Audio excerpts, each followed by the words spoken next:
regular season. Yankees win the AL East title, beating the Orioles 10-1. Dodgers wrap up the NL West with a 7-2 win over the Padres. Twins lose to the Marlins 8-6 in 13 innings, while the Tigers beat the Rays 4-3 and the Royals down the Nationals 7-4. So both Detroit and Kansas City have a magic number of 1 to clinch a playoff spot. Seattle was eliminated from the playoffs. A's close out the Oakland Coliseum with a 3-2 win over the Rangers, and the White Sox shut out the Angels 7-0. Chicago still 1 loss away from breaking the modern record for most losses in a single season. I'm Eddie Garcia. Previously on The Crossover. You had a cat named Old Roy? Just That's a dog's name. Roy is a dog name. Yeah, if I said, come over here, Roy, and I was like, I'd be like, what are you doing? That's not your name. Zach says, John Bishop here for naming his cat Fido. Did you name your cat Fido, John, even though it's a dog's name? No, dogs squat on Fido, but no one squatted on Roy. Dogs are squatting on Roy. No, Roy is not a dog name. Roy is a dog name. Mornings with Sharp and Handley. The Connor Happer Show. Unsportsmanlike conduct. 6A to 6P. 1620. The Zone. Your Omaha area forecast from the Godfather's Pizza Weather Center and KETV Newswatch 7. Mostly sunny and warm for your Friday. A high today in Omaha of 83 degrees with light winds out of the north and northeast up to 10 miles an hour. Staying mostly clear to partly cloudy overnight. Still comfortable with low of 56 and light northerly winds. Mostly sunny again for your Saturday. Warm and breezy with a high of 85. I'm meteorologist Caitlin Harvey with KUTV Newswatch 7. 1620, The Zone. Traffic. From the Pyramid Roofing Time-Saving Traffic Center. Rise and shine. Happy Feel Good Friday. It's a quiet morning in the Omaha Metro with no accidents or delays to report. Should be a steady morning commute, but if that changes, I'll keep you updated throughout the rest of the morning. Just be sure to buckle up and drive safe out there. I'm Joey Colbert. This time-saving traffic was brought to you by IBEW Local 22. The electrical market requires your company to adjust to an ever-changing field. IBEW Local 22 gives you flexibility with access to journeymen, apprentices, and proven training programs. Call Bob at IBEW Local 22 for details at 402-980-7596. Velocity Clinical Research in Omaha conducts clinical trials for investigational treatments and research. Typical studies involve medications for high cholesterol, diabetes, infectious diseases, and acne. Some current studies include low T, RSV, fall influenza, pediatric obesity ages 12 to 17, adult obesity, and asthma. Velocity also performs vaccine studies. Studies are medically supervised and do not require insurance. Velocity recognizes your time is valuable, so they offer compensation for study-related time and travel. Find out more at velocityclinicaltrials.com.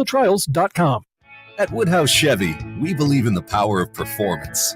Whether it's an adventure with the family or tackling the toughest jobs, Woodhouse Chevy has you covered. Woodhouse Chevy offers many models to choose from and amazing features like wireless Apple CarPlay, lane keep assist with lane departure warning, front pedestrian braking, and so much more. Woodhouse Chevy brings you 2 convenient locations in Omaha and Missouri Valley. Together, let's drive with Woodhouse Chevy. You're counting on your team to win, so why not prove it?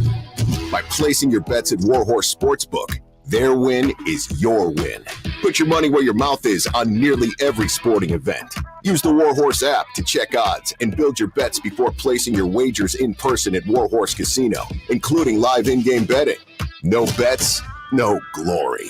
Wagers may only be placed on Nebraska-based teams when played outside the state of Nebraska. Must be 21 or older to gamble. Gambling problem? Call 1-833-BET-OVER. Are you the decision maker in your company? Consider this. For the first time in decades, there's a better option for a corporate card and spend management platform.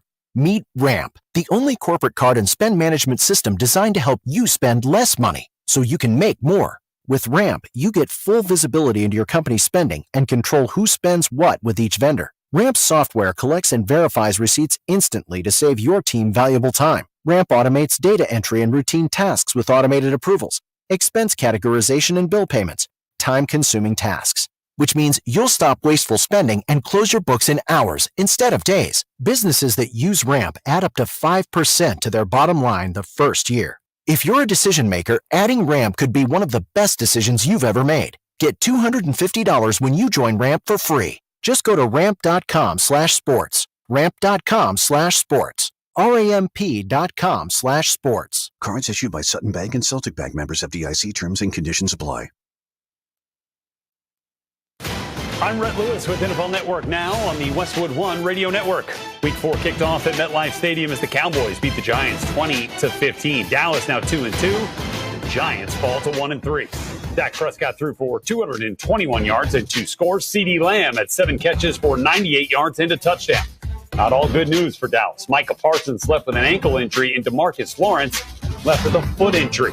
Giants rookie wideout Malik Nabers had 12 catches for 115 yards, but left the game with a concussion. In other news, Lions head coach Dan Campbell said that center Frank Ragnow will miss Monday night's game against the Seahawks with a pectoral injury. Packers quarterback Jordan Love continues to be limited in practice with a knee injury. He's missed the last 2 games. And Dolphins head coach Mike McDaniel has not made a decision regarding a starting quarterback for Monday night's game against the Titans. Skylar Thompson, who started week 3, is dealing with a rib injury. This has been NFL Network Now on the Westwood One Radio Network. All right, when it comes to getting life insurance for your family, a lot of excuses can get in the way. But ask yourself this. If something were to happen to me, who would pay the mortgage, the kids' education, and the other bills? Then forget the excuses and check out Ethos Life, the online, easy way to get life insurance in 10 minutes. Ethos has rates that you can afford, like a $500,000 policy for a 40-year-old male starting at $1 a day or $30 a month with a few health questions and no medical exam. Get your free quote right now at checkethos.com. That's checkethos.com. Not available in all states. Rates do vary. Retired or retiring soon? How much money do you need to live comfortably? Retirement Planners of America is here for you. Would you like to have financial peace of mind? Here's how. Step 1. Find out the amount of money you'll need to retire. Step 2, have a plan to get there. Step 3, make sure that plan can take advantage of market gains but protect you from market losses. Discover how to do all 3 with a free consultation at 800-508-6108. That's 800-508-6108. All investments involve risk, including losses. Past performance does not guarantee future. We care, we listen, we're here 24/7. The Nebraska 211 helpline can connect you with the resources you need today. Call 211, text 898-211, or visit ne211.org if you are in need of housing and utilities assistance, transportation, food, healthcare, a safe path out of abuse, and more. 24/7 Nebraska 211 is here for you. Paul's new drone startup just lost its most genius computer scientist. We just lost our best genius to some new genius who's got a genius new idea.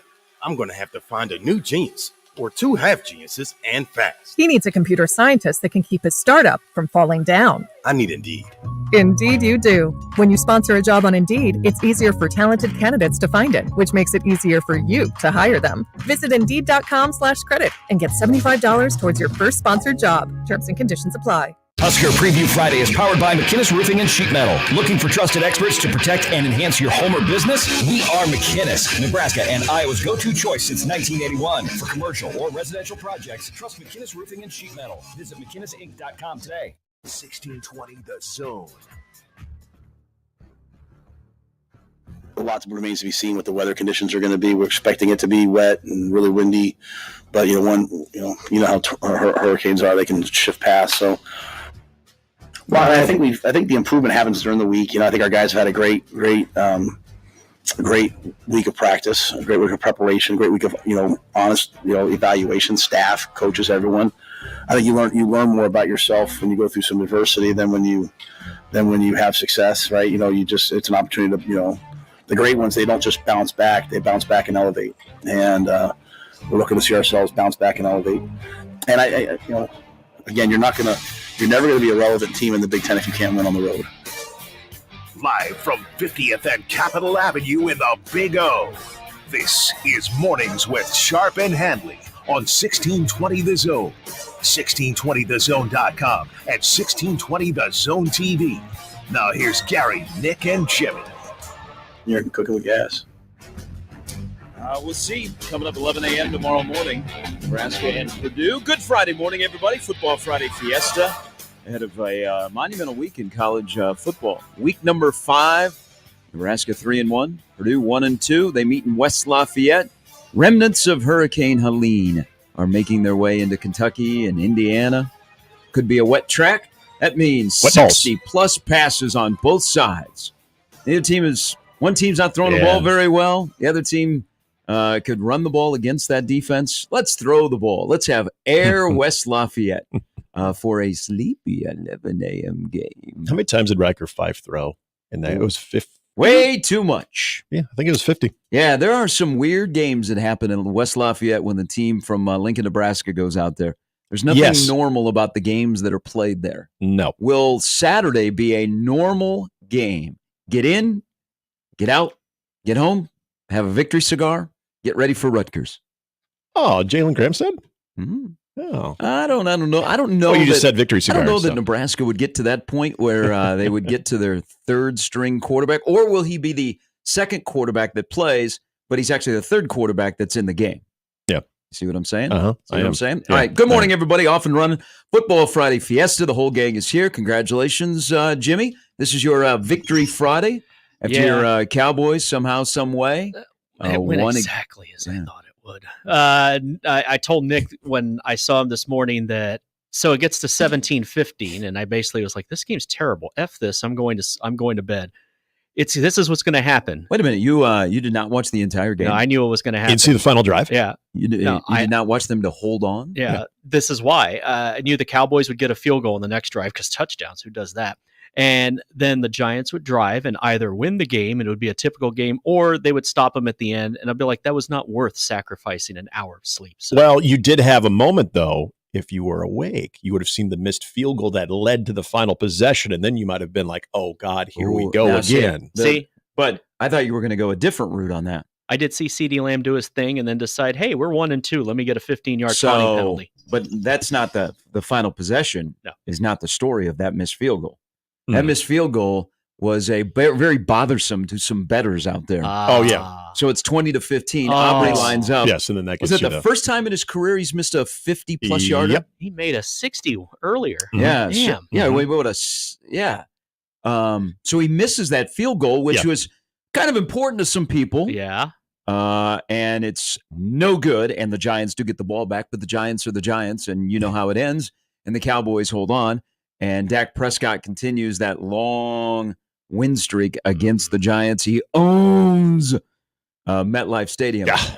But, man, every time I watch the Cowboys, Jimmy, and I don't want to be a pile-on. No, pile-on. Because the Cowboys are the one team in America that dictates your mood the next day. Like, there are people that literally, they have no rooting interest in the Cowboys, but because the Cowboys won, they're going to have a miserable day. That's true. But that's why I'm Except Mr. Josh. Peppy here to get you all fired up, is every time I listen to Mike McCarthy, well, actually, every time I see him try and call plays, and their offense is so old, they don't have motion. There's nothing to that offense. It's basically like, hey, Dak, go make some plays, find Lamb. But there's no creativity to the Cowboy offense. And every time you watch Mike McCarthy coach on the sidelines, and then you hear him afterwards, it's almost like, where is that thought bubble ahead of him that's a guillotine that he is just done, that it is inevitable, that he is going to be out when the season is over. And they just I don't know. And I'm speaking for your team. I'm sorry if I'm speaking out of turn here, but oh no, you're not. Haven't played well for 4 games, and you're 2-2. So I guess there's that. There's just something about the Cowboys on offense is just. I even told the dog. That's an old offense. I told the dog before I closed my eyes, it's going to finish 20-15. So, sure enough, woke up at 2 a.m. Oh, 20-15. They won. Back to sleep. Can somebody please explain to me? This has nothing to do with the actual play on the field, but visuals from the game.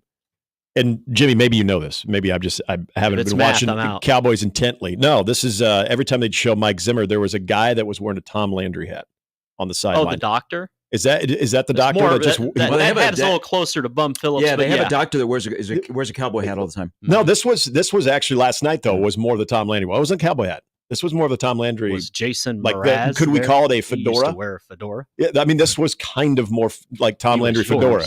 And so maybe it was the doc, and he decided to go more Tom Landry-esque and not cowboy hat. But unless you were seeing something supernatural, because Tom Landry, Giants legend. Yeah, it made me think of it, and so I did go on the interwebs to try to see who is this guy, and no one was talking about it. So I thought maybe someone else knew. It was just because at the end they were doing sort of a Mike Zimmer victory lap of finally stopping the run yesterday. And by the way, speaking of hats, my God, those hats! I get it. It's the rope, yeah, the rope hat. Well, the rope hats, and now they've got all of the different colors going on. There are certain hats when they do. You don't like the military? No, it wasn't the military. What do you got hat. against the military? Did you get kicked out? No. Did you lose a war? Had a bad knee. I'm not going to say what Chevy Chase said in Caddyshack, but yes. Why don't you like camouflage? These weren't. They're like, what are they? What is the? They're all disgusting. What's the month? It's not military. It's always something. It's September. Yeah. I know, but what's the? They always have a certain thing. They started their October promotion a few days early. They had those hats out. The crucial. Is it the hat. crucial catch one? Yeah. Okay. So, but it's not pink, like they used to do with the You want to awareness. impress me? Bring the starter jackets back out on the sideline, then we can talk. Well, he was getting the victory lap on the broadcast. Probably the only time that Al Michaels is actually enthused about anything. And yeah, they just kept showing this guy. Was he mad when the field goal was missed? So he set it up. When I got home from the high school game last night, it was just about the start of the fourth quarter. What'd you say? He was bored last night? Oh, he was angry at the flags in the first half. Well, the second quarter. Very angry. So was I. That. Yeah, the second quarter. So he, as it was 20-15, and they were getting into field goal range. He did allude to that. This is a very important field goal attempt for many people out there. Yeah. But the flags were ridiculous last night. That game was like peak Thursday night. Yes. It was sloppy play. You had the flags. You had Al Michaels being disturbed, that was better. That's the best way to put it. Boring Al Michaels, like in a bad game, is not good. But when Al Michaels gets triggered and the old man get off my lawn comes out and he's upset at the game being taken over by the Zebras, and then they had in the first quarter the wrong call on a face mask. They called it on the wrong team. I like that Al Michaels, but yes, he did set everybody up for the possibility that Aubrey's going to kick the field goal and that there's going to be a lot of people in this country that are going to be very happy. Yeah. They're going to be very, very excited. So good Al Michaels showed up last night. But man, that was peak Thursday. I agree with you. That's Thursday night football where you got Micah Parsons, who is going to go an MRI today. Does an MRI ever come out like positive? No. So he's got an MRI on his ankle. It's like a meeting with HR. Yeah, it's ankle or foot. But here's the thing about the Thursday night game, like peak Thursday night football, you had a legit star, a rising star, go out due to injuries, like almost back to back. So Parsons, they put him on the cart and they drive him away, and all I could think of is, man, where's Jimmy at? To see what Cowboy fans are reacting to. And then Malik Neighbors, who shines. And they actually might know how to use him in that offense. They moved him all around. I think he's going to be really, really good in the NFL. Got to get a quarterback. But he gets hurt, and he leaves. And I'm like, this is Thursday night football.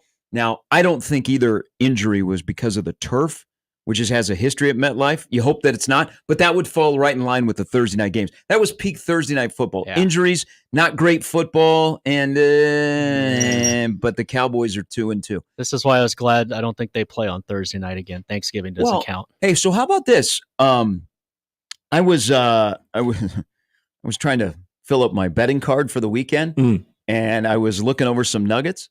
So the Cowboys always have the home Thursday night or the home Thursday game for Thanksgiving. That is the first time that they have played on the road on Thursday night football. Really? Mm-hmm. Wait, for the Cowboys? Yep. No, I know they played Chicago. Wasn't the Tennessee game a They Thursday? played in Chicago during Trubisky's, I think it was 2019. Trubisky had a night. That I don't remember. Yeah. This is the lost. first time that the Cowboys have played on 3 days rest. Oh, okay.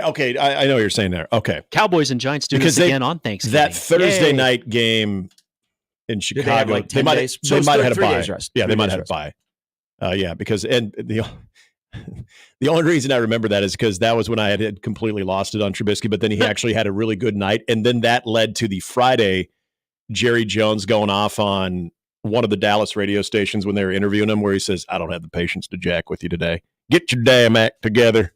I mean, you just had this vision of Jerry either in his yacht, maybe he was still in a hotel, just kicking back with the old man socks pulled up to the knee and boxers and eating a cigar. a baby. Yeah, I don't have the patience to jack with you today. Get your damn act together. Yeah, that's the only reason I remember that, because it was a very embarrassing loss for Dallas. What do you think about your upcoming schedule? Because I was looking at the Giants' upcoming schedule. It might be tough to get back to 500. They're 1-3. Let's play that game.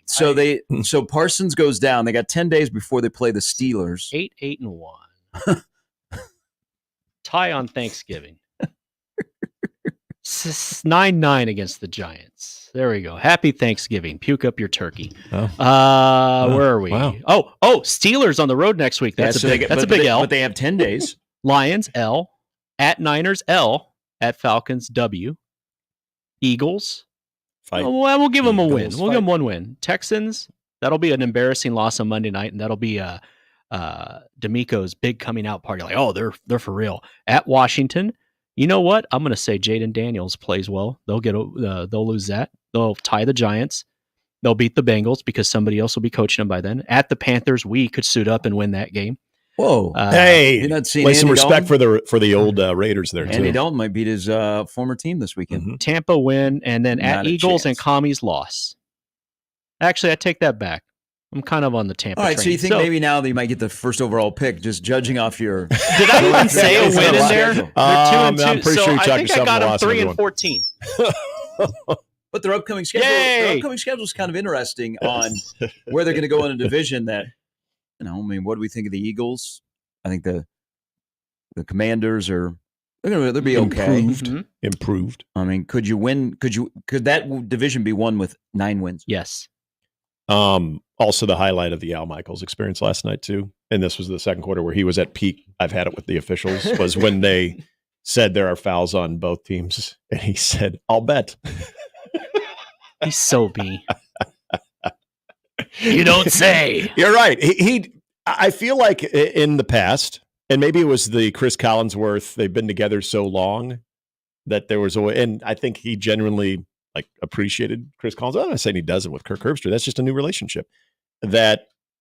And remember, he's getting really good games. I mean, Sunday night games, you're getting some great ones. Hell, you could flex into a great game. I mean, that was what he was dealing with This there. week, the late Monday night or the second Monday night game is a pretty good game. What is the second Monday night game? Seahawks Lions. Oh yeah. I actually think that's in gonna be a Detroit, game. in Detroit. But again, Sunday night is the Ravens and the Bills. Mm-hmm. Oh, that will be good. I think now he's just at that point of because we all wait all day for Sunday night. All day. When he has the carry. The money he has from the Prime, I'm sure is good. So when people say Al needs a hug, I think of the amount of 20s that give him a hug. Official prediction, by the way, 4-13. Whoa. Would you like to put something on that? Come on. Let me think. Okay. Come on. I'll think about it. No. 4-13? You think the Cowboys are going to go 4-13? As of right now, yeah. Jimmy still has his breakfast, by the way, from his 100-yard rushing fail last week. Holy moly. Wait, I did fail, didn't I? So I owe you breakfast? Yeah, I'll pay up for that. Yeah, U.S. breakfast. No, yeah. So, wow. Thank you for reminding me. They ain't going 4-13. You're right. You know what? You're right. Maybe 5-12. I am being too negative. It's a positive day. Okay, It's so as Friday. a Cowboys fan on the show, I will say my original prediction for the Chicago Bears is definitely dwindled. Wow, you guys are all in panic mode. My team's 3-0. We still haven't played very well. Sucks, Sucks, doesn't it? You're good. Yeah, it's I'll say hi to your stadium tomorrow. And Well, it looks nice. When you start the season as a Chiefs fan nowadays, I mean, the officials are going to get you at least 6 wins. So all you got to do is go out there and find 6 other wins somewhere. It's like the Bulls back in the day. And I know you guys are sandbagging 87. He's just coaxing him along, using him as he's rope-a-doping, using him as a prop. He's like Robert Ory. Sometimes you have to admit you're getting a little bit old, and you still are at the height of your position where people pay attention to you, so you're just adjusting. Hey, I'd rather have peak 87 in the postseason than peak 87 early. There you go. Yeah, exactly. That's what I'm saying. You're just saying but that. When you are out there like a guy like Travis Kelce and you get off to a slow start of only 69 yards, nice. He would. I know. He's had some nice receptions, but not many of them, but no touchdowns. You're the face of the NFL. You're on every friggin' commercial. Mm-hmm. I see the scrutiny. I think the Chiefs, and if you looked at his prop for total receiving yards, it was one of the lowest in his career. So people are defending him. He's a little bit older. And they're trying to establish, like, Rice ran some routes against Atlanta that usually those are Kelce routes. Mm-hmm. Yep. He just hasn't gotten a rhythm. He's on a team though. Like if he was not holding up his end of the bargain and what he did in the offseason, and he had an extensive offseason of non-football stuff, he has a couple of guys on that team that would hold him accountable and would I think would subtly put him on blast, and they haven't done that. So he's 35. Okay. He'll win the Super Bowl. He's 35. MVP. He's got there's a lot of tread on those tires. He'll be fine. Mm-hmm. He'll be fine. Three touchdowns. He just will not be one of the top options in Kansas City's passing offense, and that's actually okay. And that's a scary thing for other teams. I'm fine with that. Yeah. That's actually a scary proposition because he'll be there at some point when you need him or when you forget about him, and then you're like, oh, yeah, he's still pretty good. All right, welcome in, everybody. Off and running on a Football Friday Fiesta ahead of Nebraska and Purdue, 11 a.m. tomorrow. Big slate, Week 5, monumental, some say, because you get the Super Bowl of the SEC. It's these new matchups where I think the Alabama-Georgia has to be one of the earliest ranked matchup of the highest ranked teams playing. Yep. Usually we get these in October and November, but we get Georgia and Alabama coming up in Tuscaloosa on Saturday night, where it just means more. I mean, hell, we got Floyd of Rosedale last week. Earliest we've ever gotten. And that gets the same type of...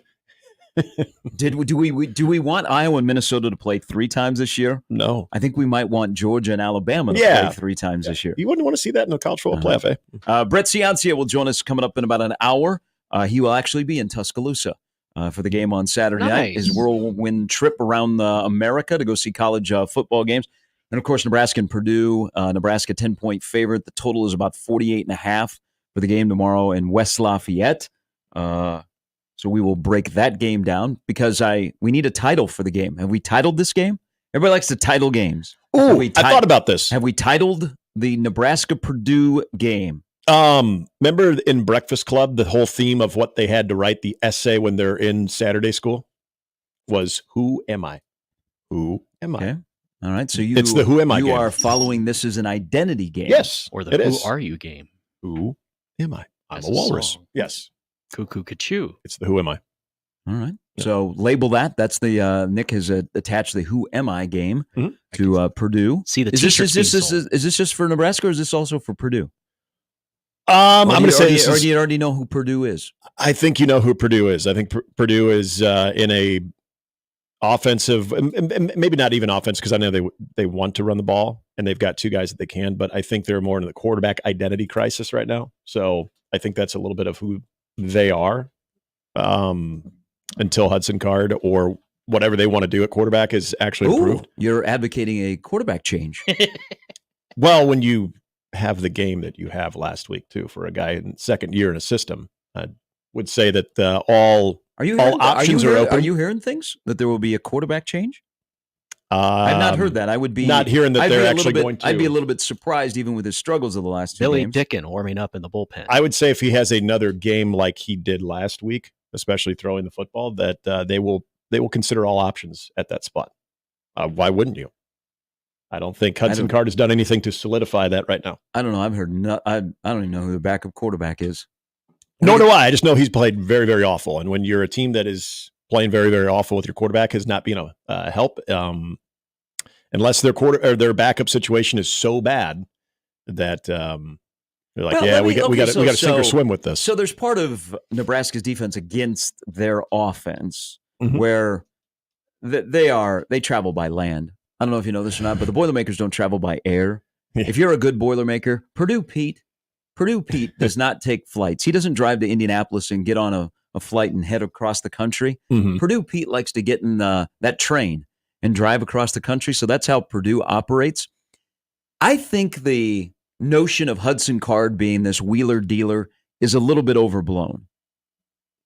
Well, because last year they were in the bottom 10 in college football in explosive plays out of the passing game. And they have lost, they lose 3 of their top 4 pass catchers from last year. They were bought off their roster. Yep. Okay, so, I mean, because he came from Texas and he had a couple of big games last year, maybe Hudson Card got way too much shine. Oh, that's probably fair. But I also look at what was the score last. Well, and some of that was in the attempt of coming from behind last year, but he threw 34 times. I might be off by an attempt or 2 against Nebraska, and you're still only completing that at that clip under 55% for 100 yards. He's had other games like that last year. So I still feel like they want to get him to utilize that part of his game, apparently, at least, that he's got an arm. They think he has an arm. They'd like some of the passing game.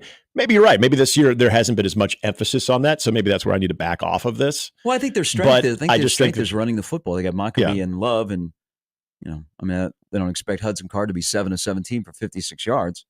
But I don't know. I had not heard that he might be, like in trouble of not starting or playing much tomorrow if he struggles. I'm not even talking about tomorrow. I think I might even surprise Nebraska. I'm talking about going forward. If you don't improve that area, especially if you are committed to running the football and you get opportunities in the passing game because you are doing that, you're committed to that, and you're still not able to capitalize on maybe higher percentage pass situations for a guy who is in his second year, a guy who has experienced it at the NCAA level, at the Power 4 level at quarterback, that what does the rest of your quarterback room look like? I think the story of tomorrow's game is, at the end of the day, which team has the leading rusher, Nebraska or Purdue? Ooh. Hold on to that. That's a good prop to think about. That is a good one. All right. Coming up on the show, the lineup brought to you by the Roofers at John Higgins. Weather guard, as I mentioned, Brett Ciancia. I think he's in Tuscaloosa, or he will be en route. He'll join us coming up at 7:30. Lee Sterling stops by at 7:50. Brian Edwards, who I think avoided the worst of Hurricane Text Helene. him right now, actually. He will join us coming up at 8:30. Mike Schaefer stops by at 9 o'clock. And then Matt Verzel is in at 9:20. That's the Football Friday Fiesta lineup. Brought to you by the Roofers at John Higgins Weather Guard. When we come back, my phone at 2:30 this morning was blowing up. Oh, I'm sorry. I got to stop doing that. I will tell you why. And it was actually a really good thing. Oh, good. We will dive into that, plus more on Nebraska and Purdue. And following, I like your theme, Nick, on the label for the game tomorrow in West Lafayette, when Nebraska goes on the road for the first time. This is the latest they've gone on the road since 13. Yeah. After starting the year with 4 straight home games. Yeah. And then I was glad to see Penn State got a Big Ten home opener finally, too, for the first time since 2015. We thought we had it bad. So we'll talk more about the matchup, but think about that. Leading rusher, will it be from Nebraska or Purdue tomorrow? And what does that mean? Such a good question. If that's the case, that's Mornings with Sharp and Handley and Nick. Yes, that is Nick. Yeah. And Jimmy. Hi. Because I was just looking at you. Mornings with Sharp and Handley and Jimmy on 1620 The Zone.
All right, welcome back in on a Football Friday Fiesta at the end of September. Can't believe we're at the end of September. We're already, this is week 5 of the college football season. Yeah, you said that the other day, and I got really sad. We wait so long for it to get here, and then once it starts, it just goes so fast. Well, metaphor for dating. Explain yourself. Oh, explain that you put so much into it, and all for just a little bit of pleasure. Does your wife listen to the show? Yeah. Okay. We make these jokes all the time. Do you guys sleep in the same bed? I don't know. Some in this building probably wish we don't, but yeah. Your wife cheating on you in the building? No. There's a little interpersonal dip your pen and company ink going on in the Chavez household? Nothing like that. Okay. I'm sorry, I don't know where any of this is going, but I'm all for it. I'm all for it. I mean, it's okay. I mean, Right. like there are couples that don't sleep in the same bed, but that doesn't mean they have a bad relationship. Right. I was just sometimes curious. I learned this from Cosmo Kramer. Sometimes you got the Jimmy legs or the Jimmy arms. Nice. You know, that was his definition. It just so happens that we're talking about you, Jimmy, too. The three of us do sleep in the same bed. Estelle's got the Jimmy.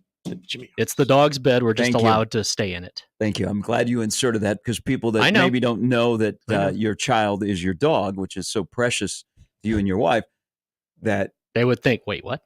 They would think, well, a lot of the things that you say on air now, they make sense. They make sense. Yeah. No wonder he wears a Dole pineapple shirt sometimes. Okay. Can I give you some clarification? That is that's not the same. I know. It's a little bit different if you are including. I know. Yeah. There you go. Look at Dr. Love over here before 7 o'clock. You've got life experience, don't you? I've seen it from afar. What neighborhoods have you lived in? Oh, I lived in Florida for a long time. Dude, he was Florida man. You see a lot of stuff in Florida that you do not see in Omaha, Nebraska. You're exposed a little bit more. I get you. Okay, so I am judging off of what happened last night at Warner Park and the celebration that ensued. Yeah. So the Omaha Stormchasers are the International League champions. They can raise a pennant. Last night they won Game 3, winner take all against Columbus. They won 7-3. Pretty resilient. Another come from behind. Mm-hmm. And they'll be off to Las Vegas today because now they play for the AAA championship in Vegas at 9:09. Coming up on Saturday night on MLB Network against Sugarland. Ooh, TV. All right. Yes. So, hey, the day sets up. Probably Georgia, Alabama will not be over by then, but you're going to have it's a good multiple screen day tomorrow. Yeah. But the Stormchasers win last night, and we have a special connection to this building. We carry the games.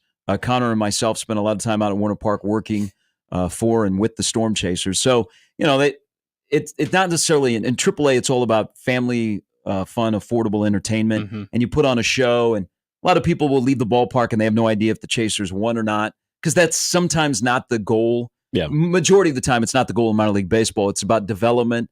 But the Royals have a team here that is a little bit older, not a lot of prospects, and they've been good from the start. I mean, they won 89 games in the regular season, and winning last night and to see the celebration was pretty cool. I mean, you put a lot into the season, and the season goes a little bit longer now, but it was cool to see that team celebrate like that and win. But I can tell you, I think the celebration for some may still be going on. So I woke up this morning. Shout out, Marty. And a text at 2:25. Nice. Bars closed 20 minutes before that, so that's good. Another one that came from somebody who is with the Royals. That came at 2:28. Damn. And then there was another at 3:15 from a member of the Stormchasers front office, not the president. So I'm like, any of these from the president? No, he hasn't responded. Well, I didn't bug him. Oh, okay. I'm just making sure I didn't. So I'm guessing that they tied one on at the ballpark last night because I saw the celebration in the clubhouse. And this is one of those celebrations where if you're the clubby or you're the owner, you don't mind writing that check to have things cleaned up. Yeah. They got the beer and they got the champagne. Yeah, maybe you have a sponsorship deal with one of them. Mm-hmm. But Mike Jershely went old school, no goggles. Nice. Hey, this ain't Jersh's first rodeo. And it wasn't like Ohtani who couldn't figure out how to put the goggles on. He knew how to do it. They had a celebration. I mean, there were celebrations all over the place. The Yankees last night. as well. Yeah, Dodgers, Yankees, and but right here, the Stormchasers got to celebrate And it was pretty cool to see that celebration in the clubhouse. So congratulations to them. Good crowd again out there last night. And wore those sweet unis. Yeah, they wore the powders the entire time, right? Not the first game. The first game they did. They wore them game 2. They won. They said, we're not changing. They got to wear them. So I wonder, Saturday. I think they probably have to wear them on Saturday. Now, they don't have, they always wear them with the white pants, so they don't have the true old school royal powder blues. They got time for that? But the tops look good. And then, of course, my favorite hat is the blue with the little squirrely O that go along with those powder blues. Yeah. So I hope they wear them in Vegas. I would imagine they get to choose what uniform they want to wear. So. Yeah. And it also brings up memories, as I told you, of 2014. The last time they did that is when I tied one on over at the old Saints down in Midtown with my, at the time, girl that I was dating for. That's how you get. You guys, I was on my second date. You guys celebrated a AAA championship? Yeah. Well, we went to Saints to hang out with our friend Rob Sternberg and his girlfriend, who my wife knew. My girlfriend at the time knew. So your ex-girlfriend. Yeah, ex-girlfriend, now wife. Yeah, I guess you could say that. And yeah, we tied one on with the celebration that night because they were on. I can't remember where that game was. Then Charlotte or Nashville? In Nashville, I think that's where it was. Yes, and so we partied. A lot of beer was on someone's tab. I don't know whose tab it was. I might have skipped out on a tab. I might have because I was told, "Oh yeah, don't worry about it." Statute of limitations. You're good. And then we ended up making out in the parking lot. Whoa, damn! Yeah. The hell of a segment. What's so love it? So anytime the Royals or anytime the Stormchasers are hoisting up a trophy of significance, it means a little bit more to me. What does 2024 do? What are you and your wife going to do? I'll let you know. Saturday at 12 when they beat the Cedars. A gentleman doesn't tell. So pretty cool that the Stormchasers won the championship. I wonder if they'll have a parade. Will there be a parade in Sarpy County? Will they have a caravan on 370 outside of the ballpark, heading all the way up to the Good Life and stuff? Mm-hmm. Remember, we were trying to figure out the watering holes around the ballpark. You could just do a tour. You go to the animal. You cover a lot of area getting from one place to the other. Well, again, I'm happy for the organization because I think there's, and they're in a little bit of a transition because the team has been sold, but they've also gotten stale out there. And I'm just speaking the truth here. I think COVID really impacted the Stormchasers in this community, and slowly the attendance has started to come back. They still put on a great show. Yep. I mean, you're going to go out there and you're going to have a good time and you're going to have memories to last a lifetime. And people make multiple trips out there. But I think the overall, the ballpark is now not just brand new. It's gotten a little bit stale at times. And I think with the new ownership, which won't change anything, the most important guy, Marty Cordero, is staying, that they will reinvest. And there'll be, now they can build off of this and there'll be some excitement. They got to do some things with Warner Park to make it, cool to go out there again. But when you do go out there, you're getting the same thing. You're getting a great time. And it's just cool that they get to celebrate a championship with a team that was not stocked full of prospects. I mean, there are not Gavin Cross, who is a top prospect, or Blake Mitchell, who a top prospect in the Royals organization, was playing in Omaha, or Bobby Witt Jr., or Vinny. Mm-hmm. They had some fringe guys like a Prado and, like an Eaton. But they didn't, and Noah Cameron will find his way into the Royals rotation eventually. But they were just like an older group where the Royals, who are basically welcome to the playoffs with the collapse of the Twins, the Tigers and the Royals are going to be in the playoffs. Yep. They didn't have many injuries, so there wasn't a lot of up and down. So it's really cool. I'm happy for them, and I'm happy they won last night because I was following while we were doing the football game, and they were behind, and I thought, geez, it's going to end well. And then boom, fifth inning, take the lead, and they win last night. And they had a beer shower. You've been around a lot of the minor league operations far more than I have, and I don't know how theirs compares to others, but it starts with the top, and I thought it was very appropriate that a week ago we got a chance to honor and recognize Marty and the product that not everybody felt that way. Some guy told me I was way too raunchy. Really? Yeah. Right up my alley. All right. I said, hey, I won't. While you're standing here with your 6 grandkids, I won't debate. So last Friday when I was at home doing the show, so I couldn't tell you, but I think the first 2 minutes into your intro, between Connor, myself, Stacy, and Odson, and Prudon, we all had this reaction after everything you said. Oh, he went there. Oh, I mean, it was constant us watching you, and then you'd say something, we'd all look at each other with with a pretty kind of that disbelief, but also very enthused, entertained look on our face. You did that to us at least 5 or 6 times. So I, for one, and I know our table really appreciate it. We also had some, I would say, younger professionals at our table too. They seem to really appreciate it too. Yeah, I was told that from people on this Chasers staff. Their younger staff got it. Yes. They're some older people that some of the jokes went over their head. But what they don't know is I'm opening for Dane Cook this weekend here in Omaha. Oh, God. Oh, so someone will be funny. So I was going to say, so you'll actually be the show. Yeah. But getting back to Marty, it starts with him, the product that they've put on. I had the chance to do PA announcing, gosh, what was it, 2016. They treat everybody with such respect. The one thing that even as a fan, I would go a lot, and now my son has a chance to experience that too. You leave, everybody is so courteous. I mean, they're thanking you for coming. There's just a certain standard that they're first class. They are absolutely. That's the best way to describe it. They're first class. Their staff. You're happy for them. Yeah, absolutely. Yeah. I mean, so when you accomplish things like this, it's even that much better because the experience, whether they win or lose, is always going to be a top-notch experience. But then when you can add a title on top of that, an international league title on top of that, so you can promote that on top of the family fun that you're going to have in the following year. That's always great for that program. Yeah, I think the one thing that makes it like they're in the community so much that you get to know them or at least recognize faces. So you're happy when they have something like this. And I'm glad they were able to celebrate it at home and wreck a clubhouse with beer and champagne. And then they got to leave. Like they're leaving early this. I think maybe this mid morning. They're flying on a charter out to Vegas. So they'll just sleep on the plane. Yeah. Maybe get a grandpa napping. The question will be, take a little BP. The question Connor and I will have to discuss is: do we get like a share?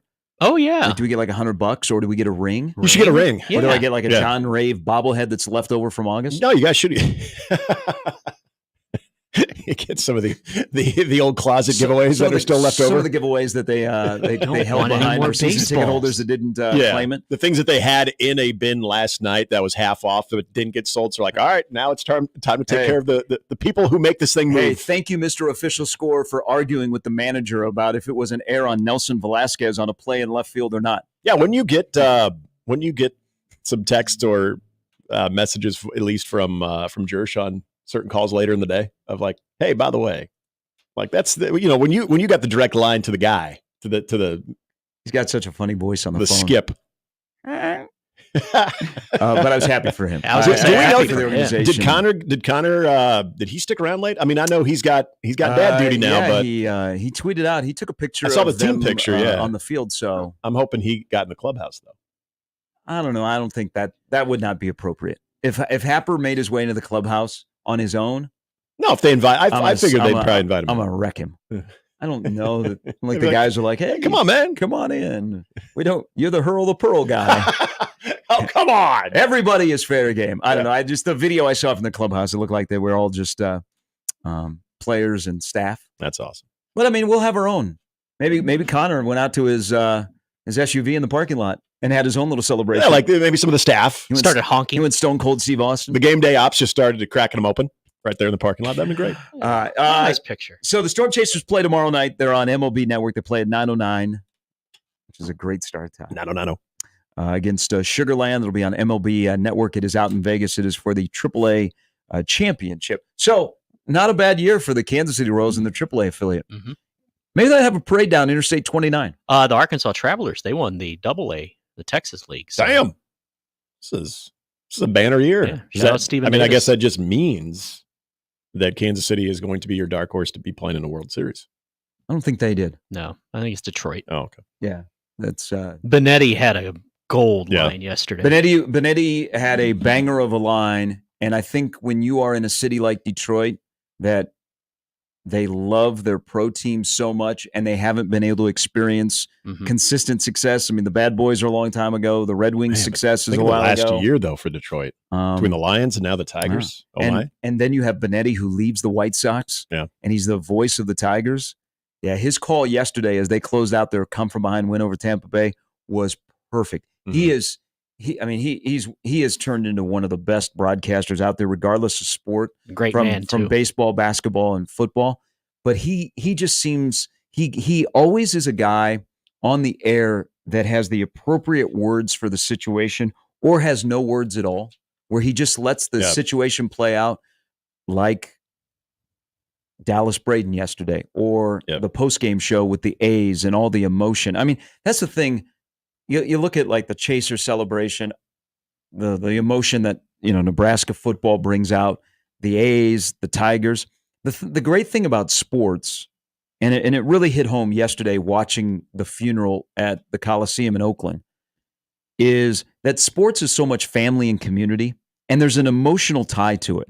We were joking in the first segment about the Cowboys. In this country, it seems like when the Cowboys win or lose, it dictates people's moods, and you might not even be a Cowboy fan. Mm-hmm. Again, sports is undefeated when it comes to the emotional connection. Some it might not be healthy for you, but it's what sports is. And those are prime examples of last night.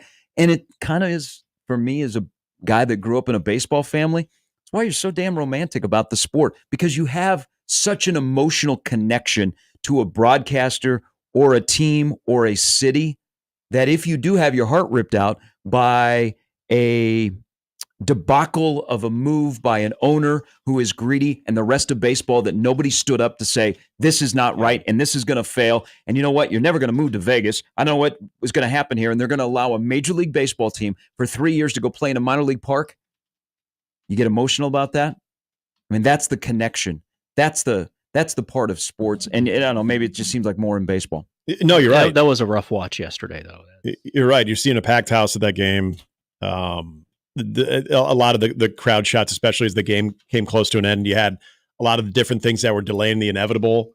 And good on Miller, who didn't sit there and complain when people were coming on the field or things were being thrown on the field. How about that? Guys still pumping 104 miles an hour. Yeah, the fastest pitch Good ever Lord. in the Coliseum, and it's in the final at bat. Right. And that is, again, there are just certain things that just seem to be bigger than logic when it comes to sports and how we like it, where you always feel like maybe there's a higher power. But seeing the tears, the emotion of a fan base that essentially has been tortured, especially with, if you're a Warriors fan, if you're a Raiders fan, and you're an A's fan. I was talking to our buddy Dave Tollison yesterday, and I could tell he was a little hung up on that too, and pretty emotional. And I forgot that he also had debuted in the NFL in that stadium as well. So for an Oakland kid as well. So I think that there are certain things that you're always going to feel that attachment to. But I think then when you have that heartbreak that comes along with it, the way that they sent out the Coliseum for a fan base that could have been completely bitter. And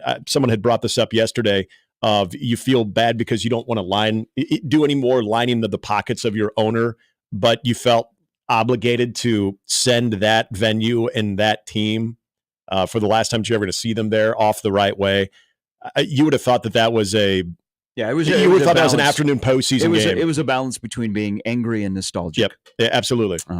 Jimmy's got an update coming up next. We'll start our dive into Nebraska and Purdue coming up after the top of the hour. And Brett Ciancia, Lee Sterling in the next hour. Brett from Tuscaloosa ahead of the SEC Super Bowl. And Lee Sterling is coming off a pretty good week. Is the Nebraska-Purdue game on his card? We will see. It's Mornings with Sharp and Handley and Jimmy on 1620 The Zone.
Papilio Vista last night knocks off Creighton Prep 22-3 inside of your television set. It was played at Kinnick Stadium if you were there live. They hold the Junior Jays to 189 yards. Hey, did you hear the honking around 72nd and Dodge last night? That's because the Stormchasers' timely hits get themselves an International League best-of-3 playoff series win against Columbus, 7-3 at Werner Park. It was party time down there and in the locker room. The Stormchasers will now drag themselves onto a plane to fly to Las Vegas, smelling of champagne and all the good stuff and happiness, where they will take on the mighty Sugarland Skeeters in the AAA championship game tomorrow night, 9:09. So get a Red Bull and enjoy your entire day on what has been declared a multiple TV Saturday. We like those days. Isn't every? That's true. It's true. Just a good slate of games. Nice day to just sit back and take it all in. Omaha hasn't won the AAA title since 2014. We'll see what happens. A night after scoring twice in the bottom of the 11th to extend the series, they had a series of clutch hits. 6 of the runs came with 2 outs. So they're hot, and they look good in their throwbacks last night. For one afternoon, Nebraska ball will return to Devaney in a public setting. They will hold a preseason intra-squad scrimmage at their former arena, 2 p.m. Sunday, October 13th. It'll be the first time Nebraska's hosted a public scrimmage under Fred, who took the reins 5 years ago. Of course, they played at Devaney from 76 into 2013. The team still practices in the building. It will be slightly reduced capacity. No, not like 4 years ago. It's different. With about 6,000 seats available, the scrimmage will be a full game simulation. Other basketball news, Nebraska. Hold on, time. My first thing when I heard this, which I love, is will there be the lines on the floor? Yeah, I actually thought. Oh, there will be. I can't. Can they bring the floor from Pinnacle Bank Arena? Well, the fact that they will have the inter-squad scrimmage there finally force them to have a all basketball floor with no lines, and then that can obviously behoove the state tournament in the future. That would be great, because that is now become kind of a fun tradition. When we get off the air, we turn the game on right to our left, and then we watch the games at Devaney. We're like, our eyes look at all those lines. It's like, hey, that's where they play squash. Right there is where they play indoor soccer, because you can see the lines there. Like, hey, there's where they're doing some agility drills, because there's some X's there. It's like looking at that blue light at night. Is that Foursquare right there? Is that hopscotch? All right. You can find out all these things by going to the scrimmage on October 13th.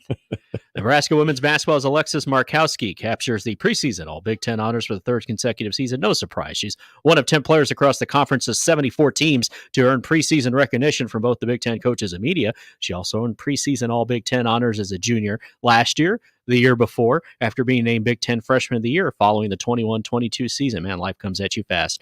Baseball, the Dodgers and Yankees clinched their prospective divisions. You can hear Fox cheering, praying that they get to the World Series to play each other, with wins over the Padres and Orioles, respectively. Royals and Tigers win, Twins lose. Not good for the Twins. It looks like they are done. The Royals and Tigers vying for that last playoff spot, or for those wild card spots, and the playoffs start next week. So, yeah, I think Twins are in a weird spot because they didn't spend a lot of money in the offseason. Correa and Buxton got hurt. Buxton actually made it to 100 games, but this is a major collapse that I'm sure there will be a fall guy, might be their manager. But the Pollad's got to pay more. This is for somebody that gets a check from them. Got to spend a little bit more on that team. Yeah. How about you say, no thanks. You need this more than I do. Well, it ain't that much. Okay. You know, buy his starting pitcher. You know what? They're buying Gary's services as opposed to a marquee rotational guy. It might buy you a free tour of Target Field on an off day. Okay. All right. Thomas Haywood would have paid. I just assumed. Yeah, he had more money than Jed Clampett. This will force the management to do something. But again, they didn't spend much money, and I think they thought, hey, man, the AL Central, we got this. Agreed. AL Central, and I thought so too. AL Central has had a great year with the Guardians, the Royals, the Tigers, and I mean the Twins were in it for a while until the last 30 games. And the White Sox swept the Angels. I don't know what's going on. Bigger stories. Angels. Angels are terrible. It's like the 2005 ALCS all most over. Most losses ever by the Angels. Who are the two smartest guys in baseball this year? Jason Benetti and Shohei Ohtani. Yeah, they got the hell out of a bad situation, and now they are thriving. Oh yeah, they won 7-0. Wow. So they're 39 and 120. It would have been peak though if they would have blown a 7-run lead at home on the final home game of the year. I know. To get to 121. That's true. God. Yeah. It really. I mean, as the first team eliminated, which we knew because of the record, they were eliminated after. I was hoping greater heights out of this whole thing, and now they're being very disappointing. Yeah. which is on brand, actually, when you think about it for the season. The Angels lose their 96th game. Yes, a franchise record, though. They always have that 2002 title and the Rally Monkey. Remember him? Yep. I remember actually being in the studio back where now La Nueva is, doing high school football game night while watching the Angels captivate a national audience in the Rally Monkey, and our good friend Darren Erstad just balling out in the World Series. That was a lot of fun. It's a good time. Take me back. Micah Parsons was going to be taken back to Dallas, and he'll have an MRI on his left ankle after leaving with injury. At 3:30 left to play in the Cowboys' 20-15 pillow fight win over the Giants that did not invoke any memories of the last game of the 93 season. Trust me, because I remember it well. Parsons was injured rushing the passer from the middle of the Giants line, engaged with a center and guard, and fell back on his leg, whatever. I said 4-13, maybe 5-12. I'll be positive. Anyway, finally, the Mountain West, after receiving signed commitments Thursday from its 7 remaining members to stay in the conference, is already looking at adding more. Texas State, shout out San Marcos, which would be an all-sports edition, has emerged as a target for the Mountain West. Another target that could soon come into focus for the conference is Northern Illinois, which would be a football-only member. Earlier yesterday, the conference announced that Air Force, realignment prize UNLV, New Mexico, Nevada, San Jose State, they should be in the Pac-12. They're a state. Wyoming and Hawaii, it signed a memorandum of understanding to stay in the league. Sounds legit to me, with all of them agreeing to execute grant of media rights from 2026 to 2032. Key emphasis on the word execute. Army beats Temple last night, 42-14. There was a college game. Hey. We might live in a world where I was checking the box score at one point, and Army had outrushed Temple 407-7, but then Army had a passing touchdown, and I thought the world is healing. Army plays Notre Dame on November 23rd. Think about this for a moment. Shout out Jeff You could Monken. have... Would this just ruin a tradition and college football would be wrecked? You could have Army-Navy play 2 straight weeks. So they could play for the AAC title and then the following week have their standalone game. That would be really sweet, actually. Could we get Army into the playoff as the group of 5 team? Oh, let's go. Again, totally. That would be really, really awesome. You could just wear fatigues. I was bouncing. Hey, rank them, cowards. Let's go. They're 4-0 and they got 0 votes. Let's rank Army. Let's get America back. They're winning games by 35. If the Army is strong, America is strong. That's right. And Nebraska is 4-1. Their margin of victory right now, and they're slaying a bunch of owls. I was on too. a roll. I mean, usually, when you get onto a roll and you're in front of a podium and you're like just promising everything. They got another Raiola. Oh, they're killing a bunch of owls too right now. The fact that they attempted 6 passes in that game, which was probably more than some people even thought if there was a prop bet for that one. It's like being in a video game. Watching just a little bit of that going back and forth between the Thursday night game and this one, dude, Bryson Daly's fun to watch. Hey, he is fun to watch. They're peak Army. I mean, Army Notre Dame on the 23rd. Thanks, Jimmy. Speaking of Notre Dame, so I was bouncing around Sirius yesterday, and this is why the sport of college football is unbeaten. Big game between Louisville and Notre Dame. I mean, Notre Dame is in a must-win if they're going to be in the playoff. So this is, they're squaring off, and it's going to have implications for both teams. But I loved what I was listening to because they're going to be able to do against Riley Leonard. Is he going to have a quarterback run game? What's Brahms' offense going to look like? These guys were breaking down the fact that I think this needs to be discussed more whenever you talk about Notre Dame is, should Rudy be in jail for the death of his friend Pete in the movie? I mean, I always considered it. Why don't more people talk about that when they talk about Notre Dame football? They want to bring up the Brian Kelly thing. Yeah. They want to bring up, Te'o. Okay. Why don't they ever bring up, and these guys did, and I was like, I am glued on this. I don't want to hear X's and O's. They said Rudy's a murderer. I want to hear a full breakdown if Rudy simply should be in jail for the death of his friend Pete in the movie. Yeah. These guys I watched singled out. That's peak Notre Dame football discussion. Hey, it's a good question. I don't want to hear that, the X-Man, Xavier Watts is balling out, or we got the Rezacs out there. I want to talk about Rudy, and should Rudy be behind bars still? Was it negligence or was it faulty machinery? I mean, these are all now questions. You're implicating the mill. Are we talking about the film guy? Are we talking? So should Dad be in trouble too? Didn't he run the mill? I think he was. I believe he was a foreman. Hey, nothing ever changed. A lot of scandal. Well, yeah. Remember, I mean, Rudy's work habits were actually pretty bad. Remember, he was showing up late. Like you were late again. Yeah. So I think it's if you have a certain reputation, they probably needed to question him. I think if you were a lawyer, could you make a case that Rudy should be behind bars? Absolutely. Or at least a part of a civil suit of wrongful death. Yes. Yeah. Next thing you know is he goes with the Sly Stallone Tulsa King season 2 approach. Nice. Don't want any spoilers. Don't spoil it because I'm going to start that. By the way, he's representing himself. Oh, okay. So Dan Rudiger would represent himself. Mm-hmm. Well, now he would have that Notre Dame education. Because sometimes don't forget Holy Cross JC. That is true. It's sometimes education. The wheels of justice move a little slow. So by the time they got to it, maybe he would already be a graduate of the University of Notre Dame, and he might have some good character guys on his side, like Ara Parseghian. Yeah, I don't know if Dan. Not anymore. I don't know if Dan Devine though would have backed him up. Dan Devine seems sort of annoyed by having to play Rudy until his hand was forced when everybody's throwing their jerseys down.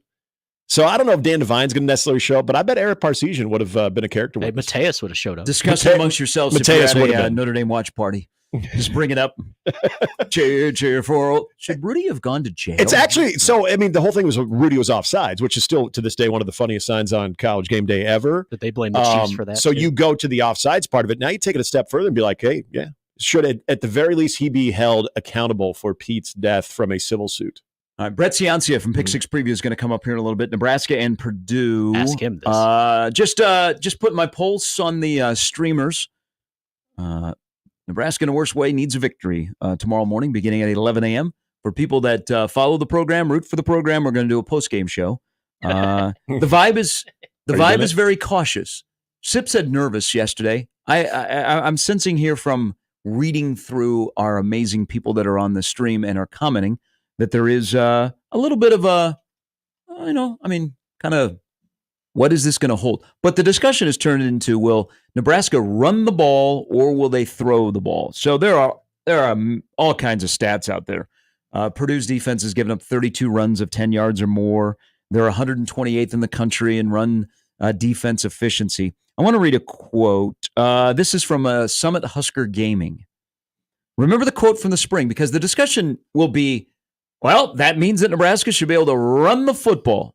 But damn, we got 15, and I want to see 15 cook. Mm-hmm. This is the quote shared by Summit Husker Gaming. If teams are going to show single high or 8-man in the box, we are going to murder you. That was a quote from earlier this year. Could we run it more? Sure, but why take the ball out of the hands of DR15? And that's the, more than anything, this sounds so cliche. This is the take what they give you type of game offensively. Yeah, but it doesn't as I alluded to earlier in the week, it doesn't always mean that, man, Nebraska's all of a sudden going to throw it 60% compared to 40. What if Nebraska throws it 54% of the time, but they run it 46% of the time? Are we happy? Well, yeah. Are we going to be okay with that? Because that's a little bit of a balance, right? I think so. Yeah, and because Satterfield 3 times in his career as the play caller, they've passed more than they've run in a game. Well, in that situation too, what are you getting? Are you getting what Purdue's averaging with non-quarterbacks as far as the rushing game? Because right now, I mean, and that was the thing that was brought up. And I know Satterfield mentioned that the quarterback run game had been really big for two of the previous offenses that had faced Purdue, especially in the Notre Dame game. But obviously, that's not part of Nebraska's game plan, is running Dylan Raiola. But the thing that maybe isn't discussed enough is the non-quarterbacks portion. So running backs, non-QBs running the football, are still averaging almost 6 yards a tote against Purdue. So if you are getting close to that number, and it's not necessarily quantity, but it's quality on runs, you can live with the imbalance there passing. I think there's another part of judging the phrase you gave. Give it again for this game. Who am I? Okay. Make a T-shirt if you're going to West Lafayette. Going to be quite a few Husker fans there. Am I? This game comes down to you'd like both of them to be good, but if you had to pick one or the other, that you need to be good because you need to have some calmness in your life, which is very important. Don't be like Jimmy. Hey, I've told this often that I need to calm down. But you live with chaos, and that's okay. You enjoy that. You embrace it. Maybe not. Maybe I was going to say there's chaos. Maybe I'm putting words. So you're Joker. Okay. No, we have it first. Is this? Do you need Nebraska's offensive line to look good or Nebraska's defensive line to look good? And I'm going to say defensive line because I'm now thinking, who are they? Mm-hmm. What is their identity? That they're going to play against a team that's going to line up and run the football right at them. Okay. Purdue has a healthy run game.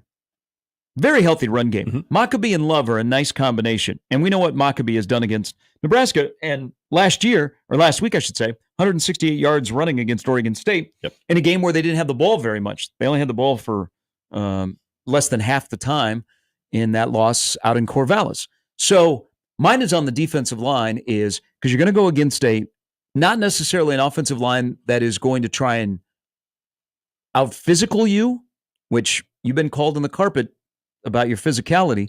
They're going to be a little bit more athletic than Illinois.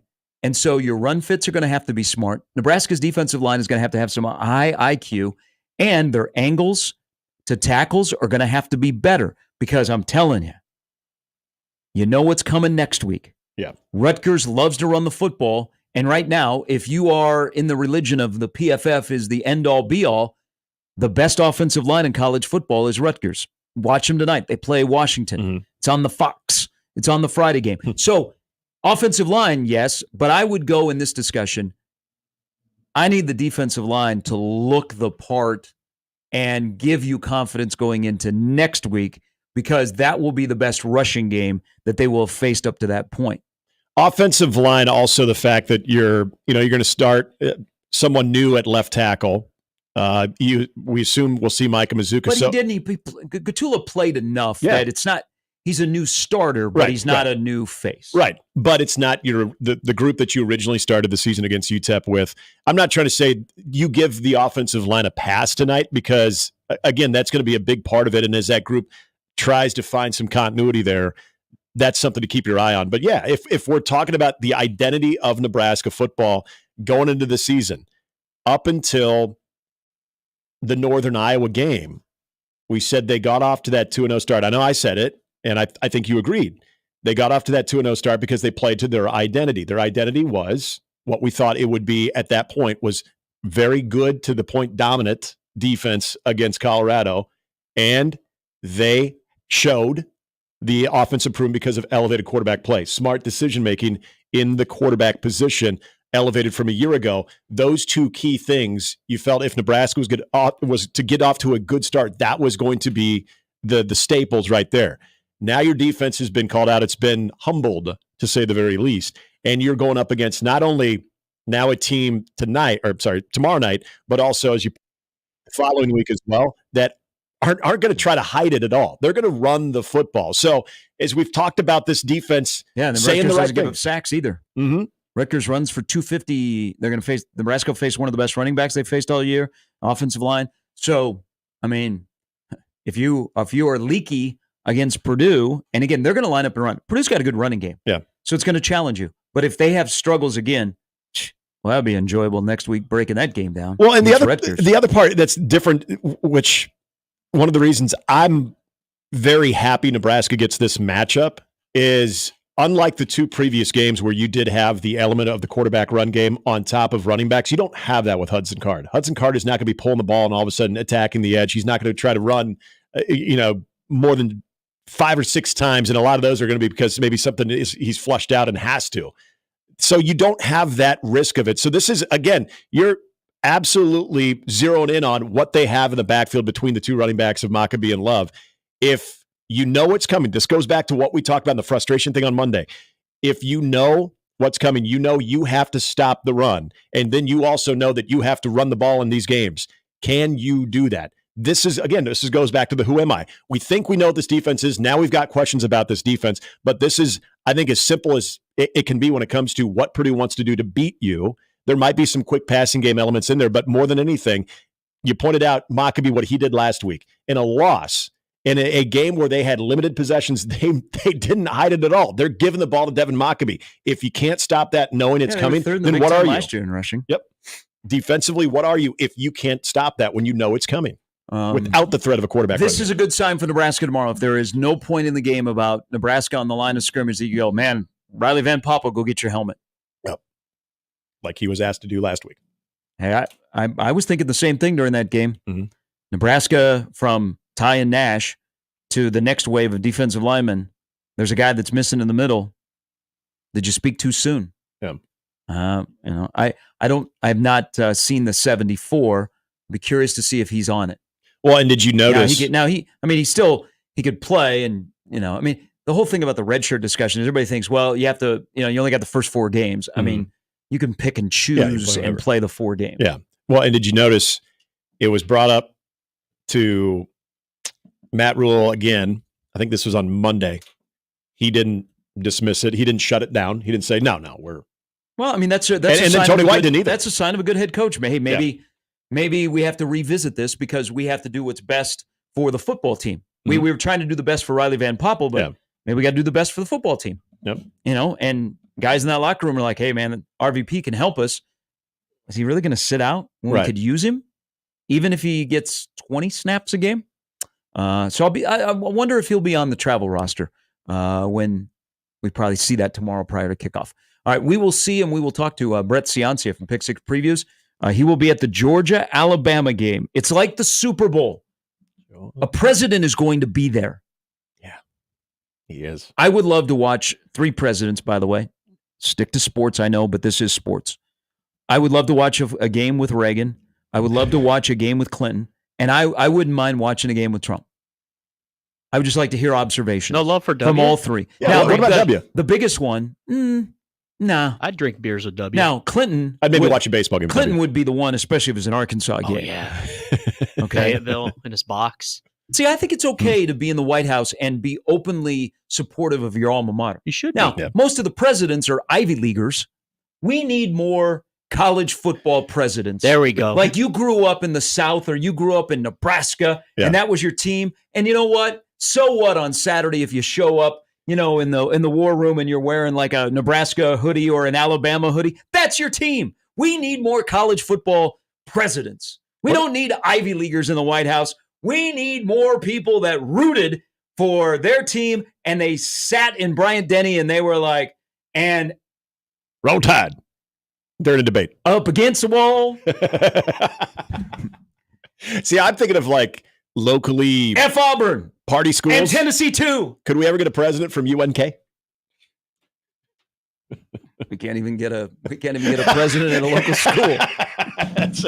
Those would be my 3 presidents I'd love to watch a game with. Like we're sitting in the suite and it's just us. Yeah. See, I would add in W. Yeah. But that'd be almost maybe I'm avoiding here because that'd be like a given because he was a sports guy. Yeah. Maybe baseball would be a little bit more enjoyable because he's a baseball guy. They play off baseball with W. I mean, talk about him pumping strikes. President Obama would be great. Like we go to a basketball game, we're sitting courtside. Yeah. Yeah. Mm-hmm. You would be on, you would also be. Here's why I hate analytics. People would want to know who's Gary Sharp, man. Who's this dude? They'd be like, hey, I got some chubby guy that's a Secret Service. Brett Ciancia is, not that they have like a standard. But as we've noticed in the last couple of months. I'm not going to touch that one, but you're right. Jimmy, go online, LinkedIn, you might get a job. All right, Brett Ciancia comes up next on 1620 The Zone.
All right, great week of college football this weekend, week 5. By the way, you can get a chance to watch Cam Ward Miami tonight to take on Virginia Tech. Rhett Ciancia from Pick 6 Previews joins us now, where he will be at the game of the weekend. Good morning, my friend.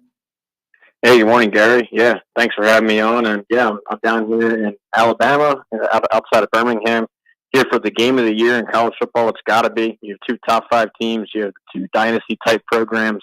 And I'm really excited to see my first big SEC game live. I just want you to remember that you saw a better light show in Lincoln than you will see when they start playing Dixieland Delight. Just remember, we were your first. Always remember your first. Yeah, for sure. Yeah, I don't think they'll be able to emulate the serious tunnel walk up at Nebraska. That was quite the scene. But, hey, if that was the start of my live college game this year, let's make it 2 in a row. Okay. That was great first time. It was a good tone setter.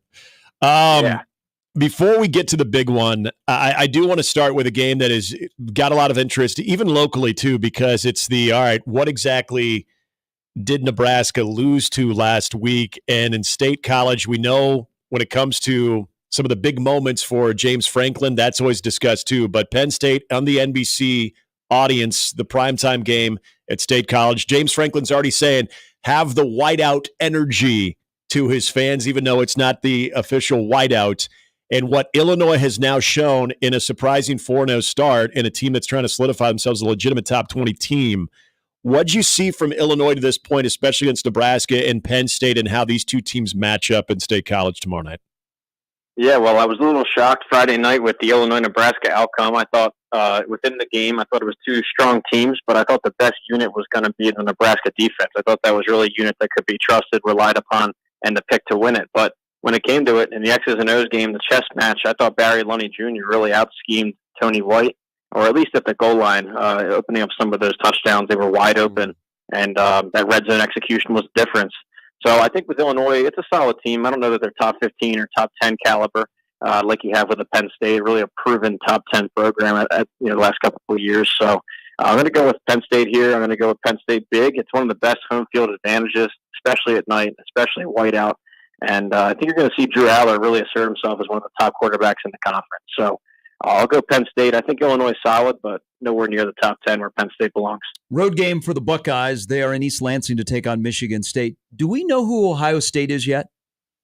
No, they're pretty much an unknown because they're one of the few teams out there that has not played a single Power 5 team yet, just given how their schedule unfolds. And that'll heat up quickly. They do have one of the hardest Big 10 draws, facing all top 4 projected top teams in the conference along with themselves. So it's going to heat up soon. I still don't think we'll know much after the Michigan State game, a team that came out really flat in September, and a team that lost to Boston College last Saturday night. So, it'll be a step up from the MAC teams, but I still don't think we're going to know the real Ohio State until the Oregon and Iowa games. I think I asked you this question last week about Notre Dame and who do we think that Notre Dame team is? What are they at their ceiling? Their counterpart this week, Louisville. Do you know, kind of the same question Gary asked about now, we'll put Louisville in that question. Who's Louisville, and what do you see in this game when they go to South Bend? Yeah, these are the types of teams so far that I can't stand because my numbers and formulas can't really grade them well. It's like there's not enough sample, you know what I mean? And one of their games was an FCS game, and I tend to throw those out and weigh them less. So I really just don't have much info on Louisville. I know it's going to be a good offense with Tyler Shuck. He's a 7th-year college football guy, and the years that he's been able to stay healthy, he's been dynamic and put up a lot of stats. Really the type of quarterback Jeff Brom would love to have, and their pass rush is elite. So I think you're going to see strength on strength when Notre Dame has the ball in the trenches because Notre Dame's offensive line, Louisville's defensive line, and pass rush, all elite units. So I like Louisville here, though. I do like Louisville. I think they're more proven at quarterback. I haven't been sold on Riley Leonard yet.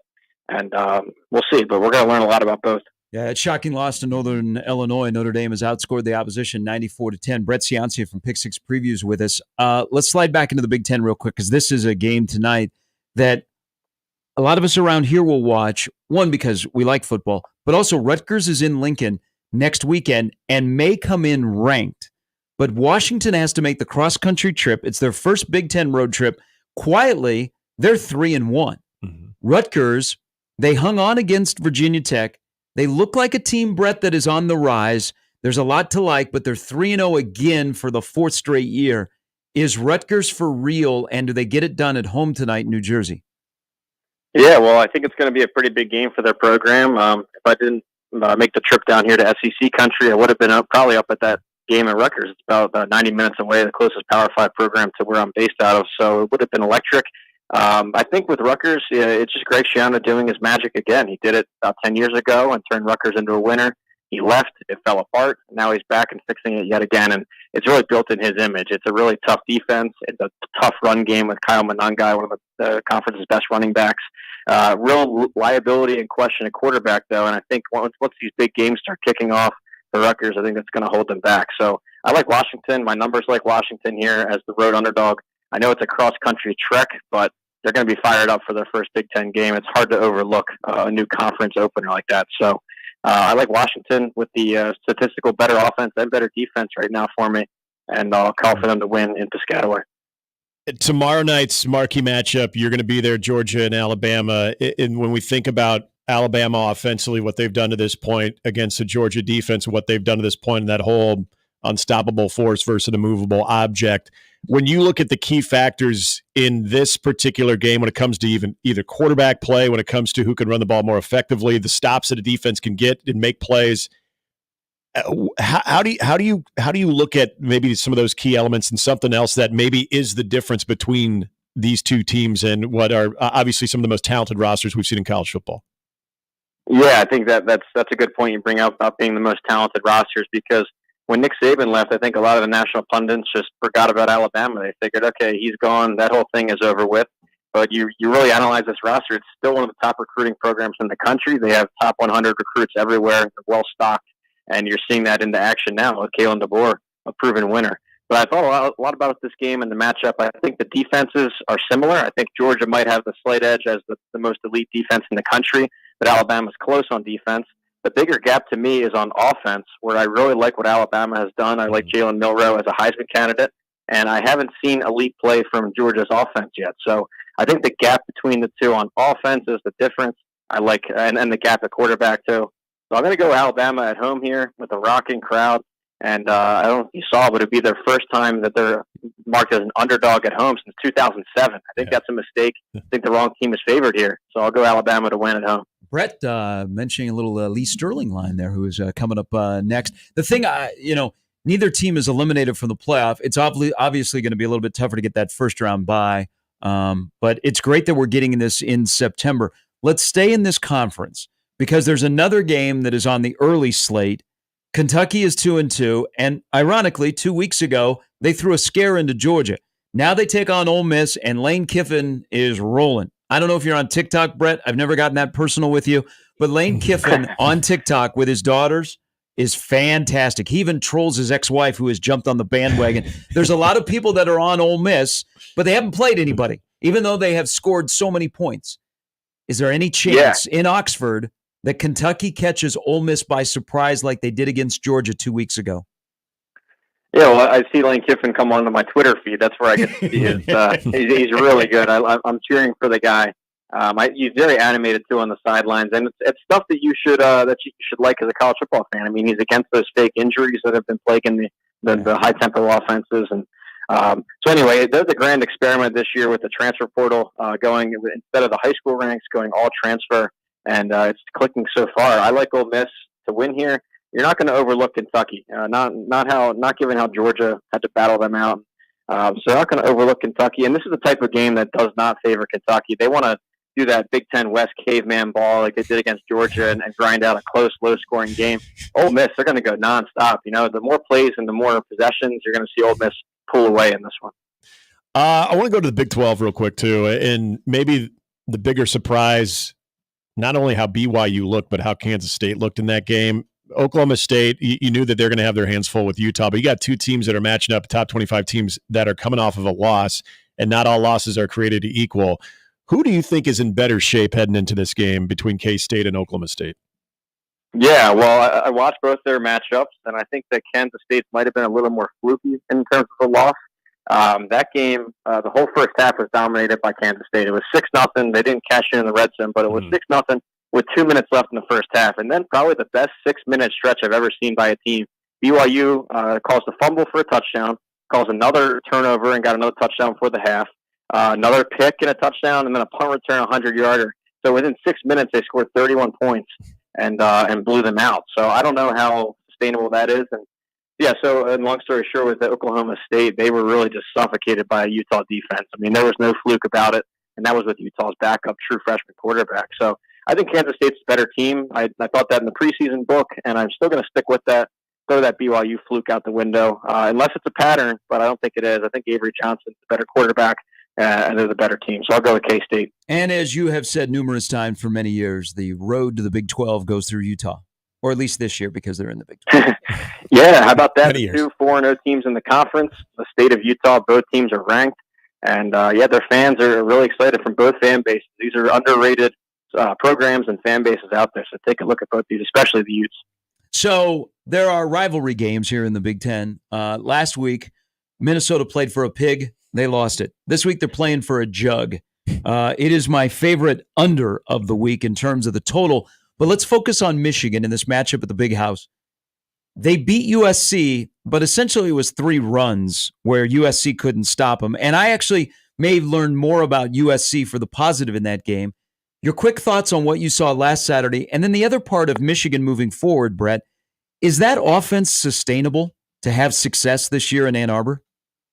Right, yeah, that's the big question because on the ground, it's effective if you wear down opponents like that, but they didn't show enough through the pass game to be considered a reliable offense going forward. So maybe that was because it was his first start. Alex Orji, the new quarterback, they shifted in there. He's definitely a runner himself, so they were playing to his strengths, and they knew how to control the game that way. But yeah, I mean, if it gets into a shootout type game and they need to score quick, 2-minute drill type stuff, we'll see if their passing game is a liability. Their defense is elite. We know that much, and that proved itself again Saturday. And they had that pick 6 by Will Johnson, one of the plays of the entire weekend. So, I like Michigan here. 9 points really caught my eye as the line. You factor in some of these intangibles, like coming off that high of the big USC win, Minnesota angry and playing for a rivalry trophy. So it's hard to gauge the intangibles, but I think Michigan's still the better team. Hey, a game that kind of goes under the radar, and we'll get you out on this, is Brett Ciancia is joining us from Tuscaloosa. UCF is hosting Colorado, and Colorado pulled off one of the more stunning wins that you're going to see around. They may have written the goodbye letter for Dave Aranda, but the Knights are much improved. The game's in Orlando. Could UCF burst the bubble of Colorado? And then the other part of this, Brett, because you brought up, and I'm bringing this game, because you mentioned the Heisman. And you and I are both Heisman voters. What would it take for Travis Hunter to be in New York City and to be closer to hearing his name announced than not? Yeah, well, it's always tough when you're talking both a non-quarterback and also a team that's not in the playoff hunt. And it's not right or wrong. I don't necessarily vote that way, but you don't make the out rules. Of the out of the 700 voters, there is a pattern amongst most of them. So he's already got those hurdles, but this one's a little bit different because the media awareness of this guy is through the roof. You know, he's not flying under the radar. There have been some two-way players in the past. UCLA had a linebacker, even Utah's Sione Vaki last year, but he's on everyone's radar, Travis Hunter, and rightfully so. And so he's going to have to keep making these highlight reel, game-changing plays, like he had the fumble forced at the goal line in overtime last week. So he's got to just keep doing both, and it's a high order, a tall task. But to your question on UCF, I really like this team. I was the only magazine to have them ranked in the top 25 coming into the year. I think their offense is one of the best in the country. They need to improve a little bit defensively. They stocked their roster through the transfer portal, but it's looked spotty so far against teams. So but I think UCF will crush Colorado here. It's one of the worst offensive lines in the country again at Colorado. I mean, Nebraska got him, 8-9 times, and Baylor got him 8 times last week. It's going to be a pattern. Even with as elusive as Sanders is, it's going to be a problem. Hey, have fun. I mean, this is in your wheelhouse. You'll have a great time. It's Georgia, Alabama. I know you're down there doing some other things, but we always appreciate it and look forward to your reactions and your observations on the big game tomorrow night. Yeah, thank you. I'm looking for some best barbecue and some houndstooth hats. I might come back with a houndstooth. There you go. Yeah, got to have one of those. If you do, please take a picture. No, we'll do. Hey, thanks, Brett. Thank you. That's Brett Ciancia in Tuscaloosa for the top 5 Our team SEC coverage continues. showdown. So my lock of the week is I think Ohio State will roll at Michigan State. They're 23.5. The UCF Colorado game could be the most entertaining game of the week. 14 now, right? Yeah. But going to be some points put up. That is my over of the week. You mentioned your favorite under with Michigan, Minnesota, 35.5. Yeah. You're pounding the under on that, is what you're telling me. Yes, my under of the week. Okay, that is the under of the week. I mean, will Michigan throw for more than 32 yards? Because Minnesota can't stop the run. Right, and so why would you need to? Yeah, because it's a 20-10 game. As far as that game is concerned, though, that's the one that I've been looking at and saying, yeah, I would take Michigan laying that 10 and feeling very, very good about that. But as far as anything, unless it's involving Iowa from a year ago, anything in the 30s, I'm usually staying away from as far as taking the under on that. But we can put them all out there. I appreciate that about you. Let them all hang out there. Take some stones. We'll see if Minnesota, like good Minnesota teams have been able to drive like 10 or more plays. But I think Michigan will control the clock. That's why I'm looking at the under. And there's a chance Loveland will be back, but I don't think it's enough where they can all of a sudden develop a passing game because with Orji at quarterback against USC, they essentially look like the exact same. They look like Mike McCarthy was calling plays because they had no creativity. Yeah. They didn't really run a lot of RPO. That's so it was just and when you can just turn in quarterback handoff game and you're getting 4 or 5 yards, you can do that. Yeah. Yeah, that the emergence of Khalil Mullings too is that it's almost to a point when you have very lackluster quarterback play when it comes to throwing the football, but you have the 1-2 punch. I think it's a good question you ask, though. At some point, you're going to have a guy that's going to be able to throw the football right now. And is that an area that Michigan, hey, they're going to win those games, especially against a team like Minnesota. But when you actually have to throw the football because a team can actually limit what you're doing running the football, I think that's where the trust level for Michigan could have a good season, not a fantastic season. Let's just go all in. Running backs matter this year in football. Yeah. Let's have Iowa and Michigan play for the championship. Who combined for less than 100 yards passing last week to win 2 college football games. But have dudes at running back. Who needs Raiola? Come on, Rule. We need Dante Dowdle to do that. Come on. A lot of people need Lee Sterling in their life, including Lee's family. He will join us from Paramount Sports coming up next. Lee had a good week last week. He's got an intriguing card on a good week of college football, and he'll join us next on 1620 The Zone.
All right, we continue rolling through the 7 o'clock hour, talking ball, y'all. And our good friend from Paramount Sports, Lee Sterling, joins us. Good morning, Lee.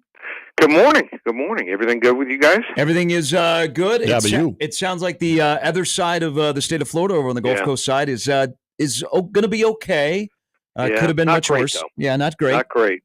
Not great. I have a friend who's driving down. He'll be here probably within the hour, going to stay with us with his family who lives in Tallahassee, and they lost power. So going to take care of them, and everyone's got to pitch in a little bit to help people out. Yeah, a Big Bend area up in the Panhandle. Big night, though, for you because your Canes play Virginia Tech. They get a national window. It's not on your card, but quick thought on your beloved Canes on their start, especially with Cam Ward. Well, normally Virginia Tech has given Miami problems. They returned 21 out of 22 starters. But maybe they're not very good because they've already lost to Vanderbilt and Rutgers. So maybe they should have hit the portal. They gamble way too much and leave their linebackers and DBs in one-on-one situations, and that spells trouble here in this game. This Miami offense is good. This is probably the best offense in close to 25 years. And here's a stat that you would think that teams that start off hot would start slowing down. But teams that have scored 159 or more points the first 4 games of the year, Game 5 are still actually 91 and 46 against the spread, 66.4%. We're going to roll the Canes here at least one more week, 42-17. All right, let's start with the game of the day in college football. It's great. It's the Super Bowl of the SEC. Georgia and Alabama. All right, Kirby won't look at Saban where he was 1-5 against him. We're still trying to figure out Georgia. We're still kind of trying to figure out Alabama. Where are you sitting on this one tomorrow night in Tuscaloosa? I mean, 2 great quarterbacks. That's why we watch this game. Carson Beck, probably a top 5 pick. And then you got Jalen Milroe. I mean, so dynamic, running and throwing the football. Georgia mix and matches like 4 or 5 running backs. Bama plays Jam Miller and Justice Haynes.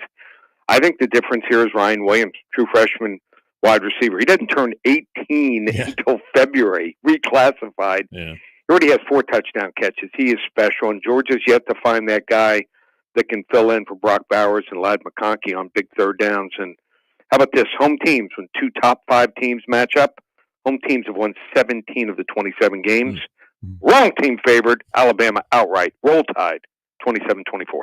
It may not be the marquee quarterback matchup, but Drew Aller obviously is making a name for himself, and we're starting to see an improved Luke Altmaier for Illinois. Yep. Penn State laying a big number at home in State College of 17. How do you see it? Yeah, Luke Altmaier's been great so far. 10 touchdowns, no interceptions whenever he plays Nebraska. So they should just put some red jerseys out there all week for him, and he would probably play really well. But he had trouble against Penn State last year. Threw 4 interceptions on the home turf in that 30-13 loss. I just think Penn State's one of these teams that can beat the teams that they're more talented than by at least 2 to 3 touchdowns, and still can't beat Ohio State. I like Penn State 34-14. We're trying to figure out Indiana. Nebraska plays in Bloomington Lee in a couple of weeks. Yep. Indiana could be ranked. They're unbeaten. They got a lot of energy. They're going to need it. It's an 11 a.m. game on the Big Ten Network. Indiana, Maryland. Does Indiana remain unbeaten? I'm going to take a different approach to this game. Okay. This Indiana team's really talented. You want to watch a fun team to watch. Their offense. Curt Cignetti, the head coach, I have a feeling someone even bigger is going to scoop him up in a couple of years. He brings in Curtis Rourke from Ohio, 2-time All-MAC quarterback. Like 5 receivers. They're all good. The best one is a kid named Miles Price, number 4, as a receiver and as a returner. I think they can score on anyone, but their defense is dreadful here. We're going to go with over 52 total points. I think it's a better way to approach this game. Looking at a game that is going to be interesting to see maybe a little bit more about Ohio State than anything. Michigan State, even though with a struggling quarterback play that the Spartans have, they host this game. Ohio State, 23.5 to 24-point favorite on the road. Do we like the Buckeyes to lay that big number? I think this might be a trap game here. I think that Michigan State on the road would have probably laid down after last week, but at home, the crowd will energize them here. Remember, it's a grass surface, so probably let the grass grow a little longer to negate some of that Ohio State speed at running back and receiver. Aiden Childs just needs to cut down on turnovers just a little bit here. And I don't think Will Howard is a difference maker here. He's got great running backs, great receivers, But I think Michigan State's going to also slow the pace of the game down here. They just want to be within striking distance in the fourth quarter. Ohio State wins 35-17, but the Spartans cover. There's Nebraska and Purdue. Rain could be an impact, the remnants of the hurricane. It's an 11 a.m. game. Nebraska's off a loss. Purdue has been bludgeoned the last 2 weeks. Yep. Their defense has been described, Lee, in some places as an abomination. We don't know what's going to happen. It's real nervous around here. People are like, I'm not sure who this Nebraska team is. They're a 10-point favorite. You say what tomorrow in West Lafayette? You're being kind. It's one of the worst defenses I've seen.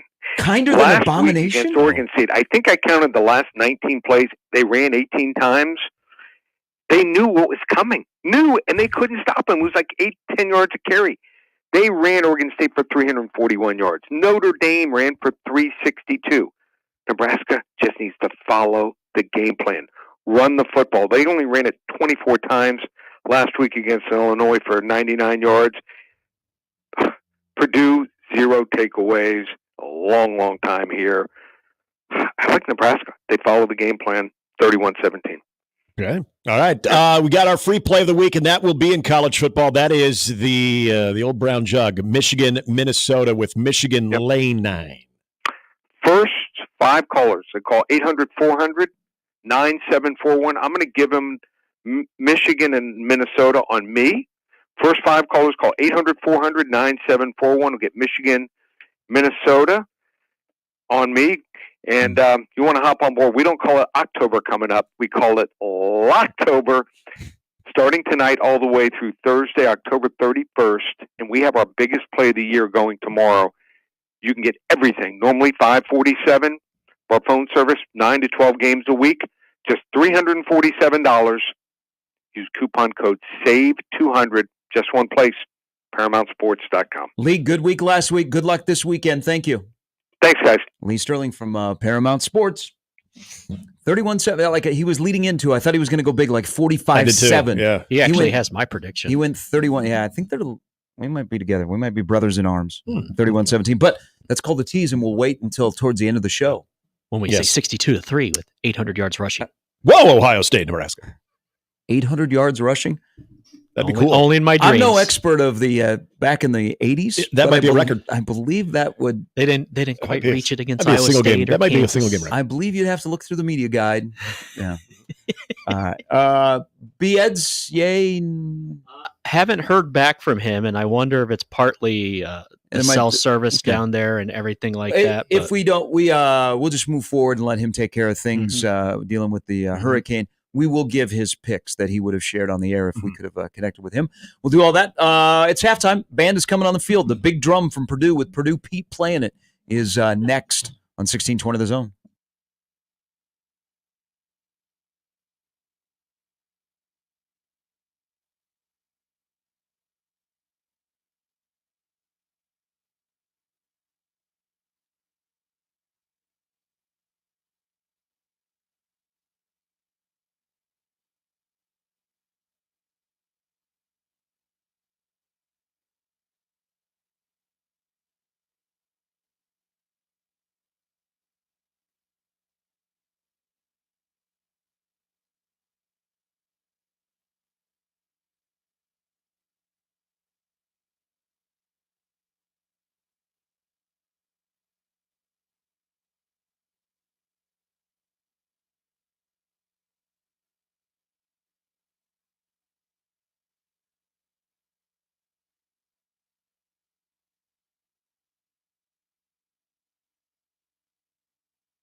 Halftime is brought to you by Omaha Whiskey Fest 2024, largest celebration of whiskey in the region. One more sleep, folks. One more sleep. It's happening tomorrow, downtown Hilton. Gary Sharp will be there for Big Red Overreaction and an old-fashioned.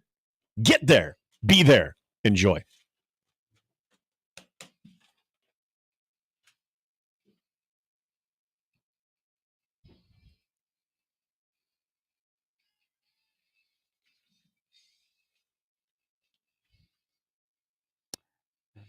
How soon after the gates open tonight will there be a John Cook bobblehead on Facebook Marketplace or eBay? They're giving away John Cook bobbleheads tonight, celebration of his 25th year as the head coach of Nebraska volleyball. They did a nice little spoof yesterday, a little preview. I saw that. And then they announced it. They kind of like, boom, a day before. Yeah. And maybe you can do that because it's sold out, so it's not like they're trying to attract people. Mm-hmm. And the majority of the people in the house at the Bob are season ticket holders. So will any of them sell their John Cook bobblehead, which will become a collector's item? So, I even tried. I put in a word. I said, I can't get there on Friday night. Can I get it? No. Well, first of all, let's describe said bobblehead because it does come with the cowboy hat, which is great. But and a belt buckle. But it's not true to form, though. It's not the student section red one? No, it is not. The bobblehead is not true to form. No black eye? No black eye. I mean, do they give you, like when you get it tonight? Well, they had this manufactured. When you get the box, when they give it to you tonight, they give you a Sharpie that you can put your own John Cook black eye. See, that would be kind of cool. So what we have done in the past with bobbleheads that we thought maybe this could fetch something. Went to a Chicago Blackhawk game on a Patrick Kane bobblehead giveaway night, and there was a group of us. Okay. Well, we really only need one bobblehead in our household between my wife and I. But we are one person, so we each got one. It didn't go for anything. Yeah, we've done that with some Royals ones. Right. So you know what? If you're trying to do it, that's fine. But don't be disappointed if there's not a hot market after it. But my answer would be yes, there will be before the 9 o'clock hour. I just don't know what it's going to be. Well, you think you have to have it first. Yeah. Yeah, you got to have it first. Like tonight when they give it away. Yeah, right. Now, are you saying before the 9 o'clock hour today? Yes. What time's the game? Tonight. Yeah, I know. You'll have it, but you can do it right there when you're at the game. Take a picture. Post it. But before 9 a.m. today? No. 9 o'clock tonight. Oh, okay. So, okay. No, 9 o'clock I thought tonight. I heard AM too. So. No, that's pretty confident if you're already posting something you don't have it in your possession. I can't tell you enough about how, I mean, he is so relaxed. He just being himself. Like he loosened up about 6-7 years ago. But every time I see, because now I get notifications if John Cook posts on TikTok. They're wholesome. Well, yes. They have fun. And also it shows, man, he has such a great relationship with his players. Mm-hmm. That is undeniable that his relationship with his players is something that not many coaches, whether you're coaching a female or male sport, have. Mm-hmm. It's kind of refreshing how like a Harper Murray, what she can say to Coach Cook and what he can say back. I mean, it's good to be Nebraska volleyball right now. And if you want a John Cook bobblehead, I would go to Facebook Marketplace, as Ed is telling me. That's the way to go nowadays. Yes, it is. That's true. Okay. Yeah, you don't go to eBay anymore. A couple of emails here, and this is going to lead to a discussion about the game on Saturday involving 15, which people are very excited of. The freshmen that are traveling, Dylan Raiola will be traveling. To my Vince Ferragamo for a second. There's been a discussion going on about what freshman do you think will travel? Well, you're leaving out one guy who probably is the most important guy to travel, and that's the quarterback. But Jake is our expert trucker. Hey, hi Jake. So Jake consumes the show at different times of the day because he's out there, feeding the family and and driving the highways and byways. So he goes, I just listened to your segment from Tuesday. The Washington truck left on Monday because you're only allowed to drive 11 hours in a day. Yeah. We were talking the other day. Washington left on Monday to drive all the way to New Jersey. He said, so you're only allowed to drive 11 hours in a day and no more than 8 hours consecutively. Okay. And for the kids asking for a honk, There are not many things better in this world than seeing a kid's reaction after you honk at them. That is from Jake the trucker. Nice.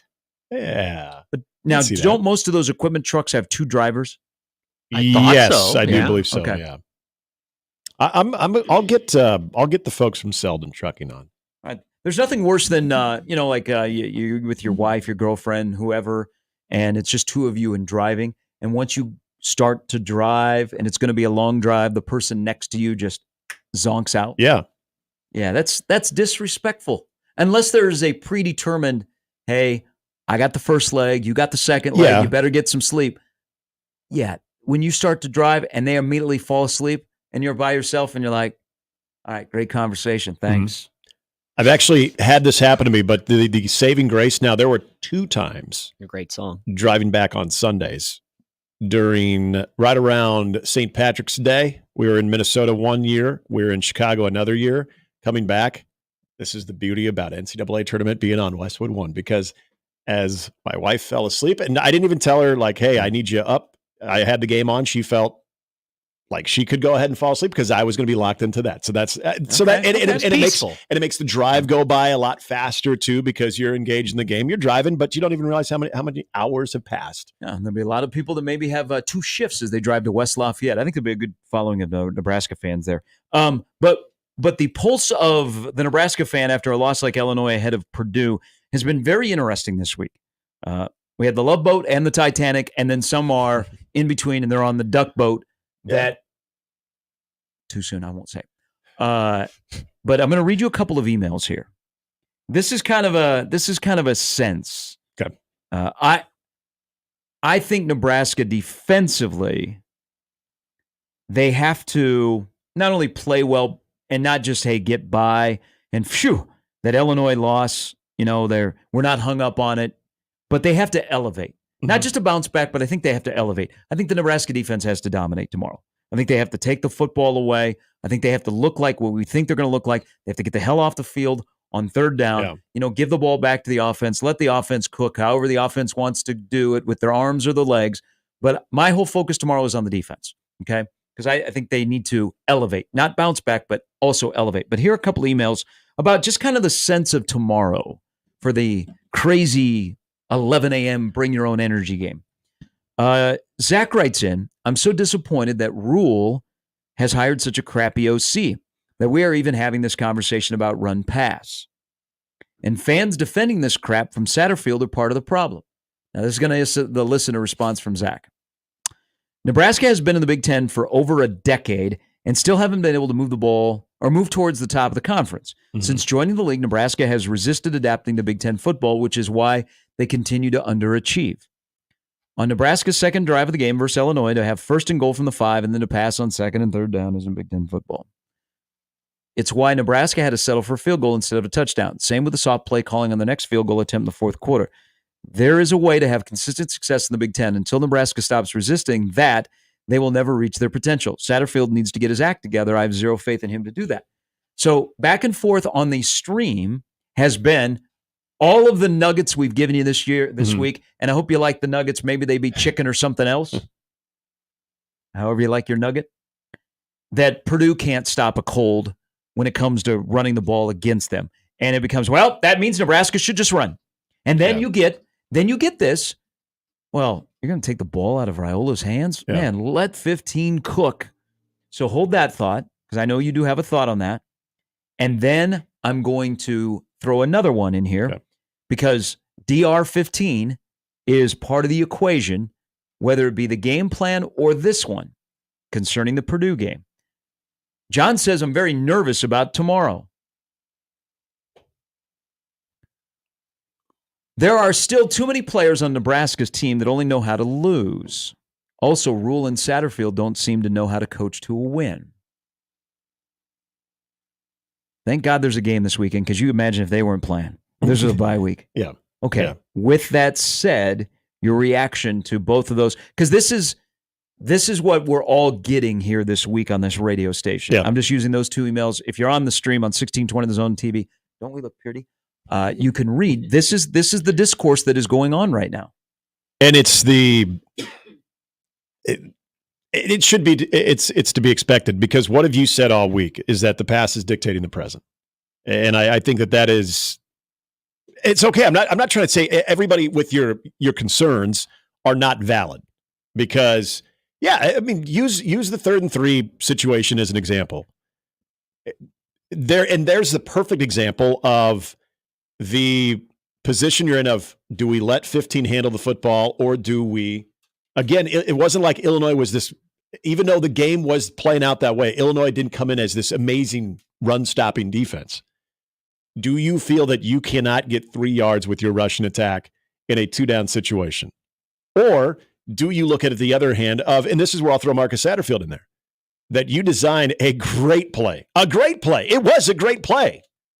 You have everything that is telling the defense, we're going to run the football at you because look at our personnel. Yet, the most important part of that equation is we're going to let 15 handle the football and make the throw, because we know we're going to have at least 1, if not 2, guys that are going to be open. So then look at the way that game was trending. What did you trust more in that situation?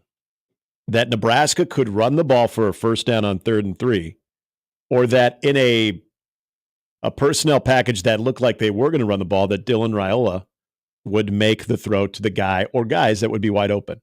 I've already said what I think about that. I think 15. I'm taking 15 on that. Until I have more confidence in the running game, I don't care who the opponent is. In that situation late in the game, I get it. He's a freshman. That was his 4th start. I'm still putting the ball in 15's hand. And this is where it's easy to say, boy, that's a soft call. That's a soft call. You need to be physical. This is what Nebraska said they would be. You got to be physical. Is the game playing out that way? No. Let 15 make the play. And the only softness about it, maybe not even softness about it, but the thing that I do wonder if they could go back on is if you roll again on 4th down, as opposed to bringing out the field goal kicker. So I know we want to run the football. We want to see Nebraska run the football. That's just what we think is going to happen. And in this game, it's going to even drive that point home so much more. But as I said back in the first hour, if you're getting a situation in this game against Purdue, a team that cannot stop a nosebleed when it comes to running, and that's not just quarterback run play. Hey, that's too soon. I have a problem with that. I'm sorry. That Only out of one nostril. That was a poor example. I know when the air gets dry. Yeah, I'm sorry, man. I didn't mean to do that. That was a low blow. Sorry. But with non-quarterback elements, what Purdue is averaging, what they're giving up is still 5.5 yards per carry. It leads you to believe that Nebraska essentially needs to be 70-30 when it comes to run-pass balance. They need to, they need to line up in the Maryland eye. Folks, 15, what he does, and even what he can do when you're establishing a run game when it comes to a defense like this, to me, it's not about the quantity of runs they get in this game. If you are still getting success running the football, and I think Dante Dowdell, I really think there is going to be a heavy emphasis, and I like something that you brought up earlier in the week too, with utilizing Ja'Cory Barney because they want to get out on the edge. There was actually an interesting thing that was brought up to Matt Rule, I think it was yesterday, about option game. Oh, no, this was on the Collins show.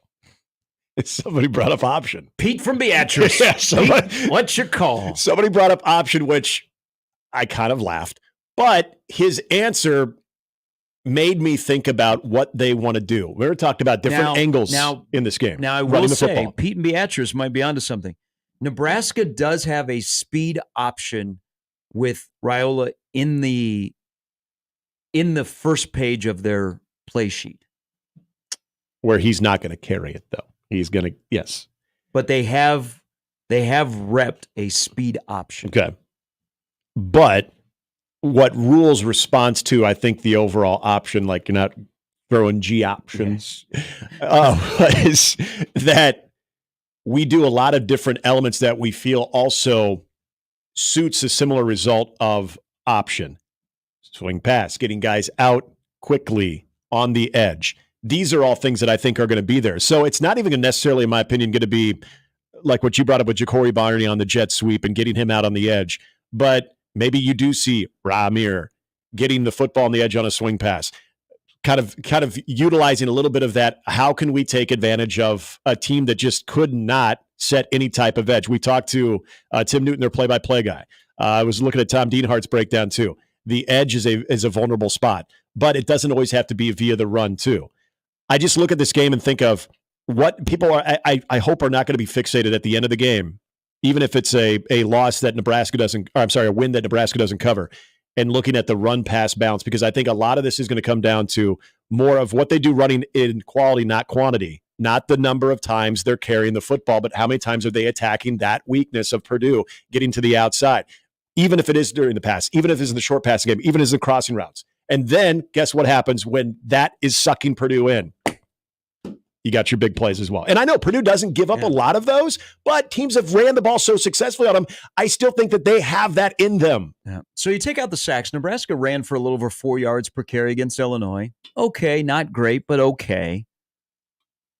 What if, and I do believe that Nebraska will look to establish a running game and run it when they want to, but I would like them to be able to run between the tackles and then get lateral. But what if also in this game, as part of the run game, something you just mentioned about the edge, Nebraska went quick game to get the ball into the flats with a blocker in front, like a wide receiver screen, and get it in the hands of some of their speedsters and let them catch it near the line of scrimmage.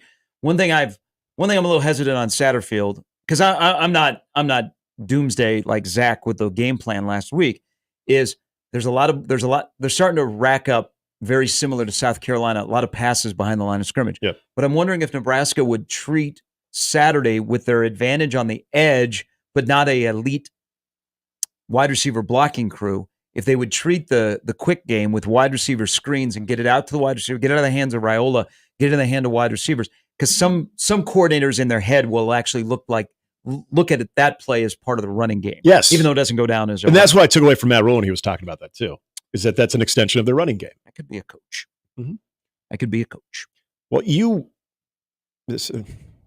don't get a big head here. But on Monday, when you said the jet sweep part of it, this is something that is going to be big between what the coaches have talked about this week and then what we've heard from even on the Purdue side of it and where they've been very vulnerable. It leads you to believe that is a very astute observation on your part, that is something that's going to be in the wheelhouse of this offense. And then I've said it Wednesday. If you start having some success where, again, as you get that motion going and you start having linebackers having to adjust, and then there are the times that Dylan is not giving to Ja'Cory Barney, but then you have an extended pass play. This is where I see big plays in the passing game too. And this is, again, where I trust 15 handling the football in moments like that, because on those particular situations for a team that is trying to sell out against the run because they're so bad against it, is that you will have kind of like what you saw in 3rd and 3. You're going to have dudes open. And I trust 15 will make those throws. So the discussion this week would be so much different if Nebraska had thrown a knockout punch. Yep. I think there are some people in Lincoln would like to tell you that, hey, for 2.5 quarters, we only gave up 3 points. Well, think about even the Marcus Satterfield conversation, if they hit on that play. Because we thought it was a great design. It was a fantastic design. Yeah. No one in the house knew that Nebraska was going to throw the ball. Illinois thought they were going to run it. Yeah. I mean, you looked at the personnel that was on the field, and they're like, not to offend anybody, but I don't think we're going air Raiola with that foursome. Right. But that's kind of why it was open a little bit. Yep. All right, 25 past the hour. Mike Schaefer, top of the hour. We'll revisit something I brought up earlier. Who will have the leading rusher in this game, Purdue or Nebraska? And some more emails and tweets on this discussion about also DR15. If guys don't know how to win, why not put it in the hands of a guy that you think knows how to win? And that's your quarterback. Bingo. It's Mornings with Sharp and Handley and Jimmy on 1620 The Zone.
I want to mention something here, a little high school football.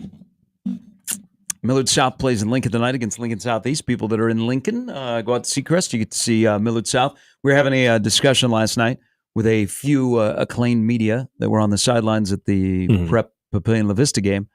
Would you love to see the 24 Millard South team against the 23 West Side team?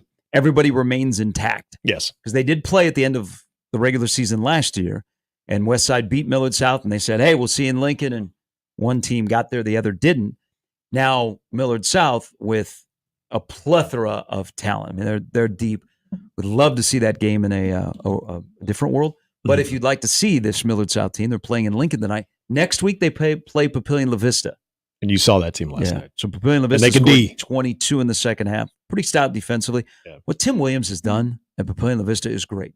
He's a good dude. Back in the Metro, where they're headed, they had their best year since 2011 last year. They're 5-0. They're in the district that includes West Side along with Prep. And I think Prep is a good team. They're good defensively. They have to find some more skill guys to come through, but I like Caniglio, their quarterback. But Papillion La Vista look good. I mean, they got a nice talent. They got a nice young freshman running back named Michael Valencia, but Cam Leggett threw 7 touchdown passes the week before, had a 70-yard touchdown pass to Isaac Pamaran, who seems like he's been in high school at Papillion La Vista for 9 years. So he's the Devin Mockabee? He played as a freshman. But the story around here in high school football last night is Boys Town. So the Cowboys, who, it's kind of tough at Boys Town because you don't know what your roster is going to look like, maybe even from week to week. Yes. But like there are years, and Caitlin Clark's uncle, Chris Nizzi, the head coach, people forget, but Chris Nizzi, who really good football coach at Boys Town, and Boys Town won last night against Gross Catholic. They're 5-0. They got Ashland Greenwood in a great game at Boys Town coming up next week. But put this guy, if you are a recruit, Nick, you put him on your radar. Darian Whitaker. Yeah, 6'4". So Darian Whitaker scored in 4 different ways last night. He had a kick return for a touchdown. He had an interception for a touchdown. He had threw a touchdown. No, let's see. He scored on a touchdown and then he caught a pass for a touchdown. He does have some interest. So he has offers. South Florida has offered him K-State and Washington State. He camped at Nebraska over the summer. And they put him on their radar, but he is a dude. Great young man. I mean, he's got a really cool personality, but he is one to watch. And when I saw that pop up last night, that he had a huge night, I wonder if Nebraska rekindles interest with him. Is he playing strictly running back at Boys Town? Or is he okay? Yeah, he basically is playing arena football. Yeah, 6'4", and I saw the touchdown run on the highlights last night. It just gliding. It looked effortless. I don't know this, and I'm sorry that I don't. Has Nebraska ever had a scholarship guy from Boys Town? I don't think so. Our streamers could probably help us out with that. Well, because remember, Shaq Barrett was actually a UNO guy before they shut down. And since Shaq Barrett, I don't know if there's been a player, and I might be way off on this, that was major Power 5 caliber. Not to say that a player didn't go somewhere and develop into that, but yeah, the most notable player, and probably because we remember now what he ended up doing in the NFL and the fact that he played locally at Omaha, would have been Shaq Barrett. That's the last guy I can think of. So I honestly don't think so. And they had him at camp. They liked how he ran. A great kid. Coach Crable says Ken Geddes. That'd be before my time. I gotta look this up. I don't know. 60. Yes. Okay. Thanks, Tom. He's in the 60s. Okay. And I don't feel so bad. I'm like, oh, should I know that guy? But okay. So it's been a while, is what we're saying. Okay. So Ken Geddes, again, I apologize for not knowing the backstory. His mother passed away. He lived in Jacksonville, Florida. Ended up at Boys Town. He's actually in the Nebraska High School Football Hall of Fame. Okay. He was a 1965 All-Class and All-A state football player. Also ran track, went on to play football at Nebraska from 67 to 70. Man, I really feel bad now because the more I read this, all Big 8 as a linebacker in 68 and a middle guard in 69. Got drafted in the 7th round by the Lions in 1970, played 8 years in the NFL. Oh. So before my time. Yeah. Right. So we're 40? Let me do the math here. So we're 60 years since the last scholarship player that's gone to Nebraska from Boys Town. Well, and you bring up, though. God, this guy had a hell of a career. One of the things that they might be here 1 year and they're on your radar, then something might happen where they're not playing organized sports anymore. They're not at Boys Town anymore. It is.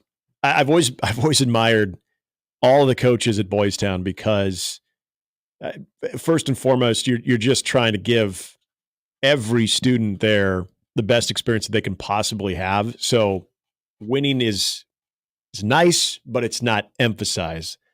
I've seen some great Boys Town basketball teams. I've seen some really good Boys Town football teams too. But it's an interesting topic of individual guys that stand out that starting to get some looks, getting looks from the local schools, especially in Nebraska, that we just really have not seen that. It's since I've been around high school football, going back to like maybe 2001, 2002. I can't remember. And even the Shaq Barrett to UNO was kind of a cooler story, but I don't think anybody thought that he would develop into the type of player that ended up being in the NFL and having a good career there too. It's not something you see a lot there at Boys Town. And I'm sure there's probably a variety of reasons, but yeah, I mean, the inconsistency of just guys being able to be in a structural environment and they might be there 1 year and gone the next. Hey, that's a great story. You know what's so great? I'm going to see if I have any power, see if we can get that game on TV. They play at home. They play Friday night against Ashland Greenwood. Nice. Who is one of the top teams in the C1. All right, back to a little bit of the discussion that we had in the last segment about the mentality. And I noticed Tom wrote today, Chattel, about Dylan Raiola being the key to ending the Nebraska mental block. And he's not very far off. I mean, you have a kid who, I asked this question yesterday, and it's tough to find, infectious attitude on offense, who's out there balling and having fun. Is there a guy on defense? Because defense looks very tight right now. Yep. Guys look like they're either try-too-harders or it's just something is amiss on defense. And when you need that knockout punch, which we wouldn't be having the kind of discussions we've been having this week, of course, if Nebraska wins, but if they're able to throw the knockout where they go from being up 7 to being up 14, and in the fourth quarter, they win the fourth quarter. I mean, a lot of these one-score losses, Nebraska has lost the fourth quarter in the way the game is played. If you can have a freshman, because of his moxie, but also the fact that he makes plays. It goes back to something. The football is very simple. We don't want to complicate things here on the Zone. Football is very, very simple. Nebraska on defense didn't make plays. Yep. Their best players weren't their best players. And they're not good enough to overcome that. That's what happened. Mm-hmm. And I immediately would have thought of one guy when you brought up on the defensive side who kind of has that infectious playmaking ability. Now, I think you might be going here, but now John Bullock, who is a star, he was their best player on Friday night. And I was going to bring up his performance, but not necessarily even his overall presence where dudes are rallying behind. I'm not saying guys don't follow John Bullock. I mean, he's one of the veterans of this group. He's one of those 7 seniors. He came back, obviously. The guy I look at, because he always seems to be the mouthpiece of this defense that had a really, really tough one against Illinois, is Isaac Gifford. And listening to Isaac Gifford on Tuesday talking about how he, again, I don't care how you spend like your off day, but you can tell his emotional investment into this team and the improvements that he has made since he's arrived in Nebraska, that there are certain performances and losses that probably get to guys in different ways. It felt like that one got to him a lot. Typically, I would say he's that guy. But again, he was not vulnerable to, or I'm sorry, he wasn't immune to the very inconsistent play that we saw the entire defense. And that was the problem. Guys like Ty Robinson and Nash and everybody that you count on that as that defensive identity that all had probably a player, 2 or 3 that they wish they could have back. I think people need to get comfortable with a freshman. People need to be comfortable with a freshman being able to have that type of ability on this team. People need to be comfortable with a freshman being the face of this football program right now, because it's one thing to have the hype. It's one thing that we were so excited that he chose Nebraska. He came back. Then there's a family thing. But the fact that he's already showing you probably in some way ahead of schedule of what he can do with the football and the way that he can manage a game. It's not saying he's a game manager. Can Nebraska win a football game if Dylan Raiola is not your best player? In the current state, the rest of the schedule, okay, which if you're picking games that are towards the lower end of most difficult, the game, and I'm using most difficult as the opponent as they are right now, is the last game in September and the first game in November. Does he have to be the best or one of the best? Like if he has an off day. The best. The best? Oh, okay. What is, well, to answer your question, what does a off day look like for 15? Haven't seen it yet. And that's the thing, is I'm inclined to say, no, they can't if he's not the best. But if he is, if his, and this kind of goes. Now listen to what you just said. I mean. Yeah. No, and I truly believe that. Good player, and there's a lot to like. Mm-hmm. But you just said, and I'm not disagreeing with you, but just say that out loud again, that if he's not their best player, Nebraska can't win. Yeah. For multiple reasons too, Gary, because talking about how he elevates everyone around him. Okay, that's a big part of this. It's a big part of what Nebraska struggled with a year ago, is when you had that type of inadequate quarterback play. The defense, for the most part, is the same. Okay, and I thought Sipple brought up some good points about the defense. He wasn't in the camp that they thought that they were a great defense, but a good defense. And we saw there towards the end, when they needed to be a great defense, they were not. So what has really changed with that defense, other than you lost a couple guys? You feel like maybe you replaced some of those guys with other dudes that you feel have been developed. But what has really changed with that defense? So if that is going to be the same, because I know a lot of people right now are saying, no way. If the defense just absolutely dominates and Dylan has an off game, but we're running the football. Well, when has Nebraska ran the football to a clip that you're like, I feel comfortable with that? The biggest elevation of this program this year is at quarterback. And if he is not playing at that level, it's going to be extremely hard to win football games. So an off day next Saturday against a ranked Rutgers team, Nebraska's in trouble. Yep. Nebraska does not have a plan B.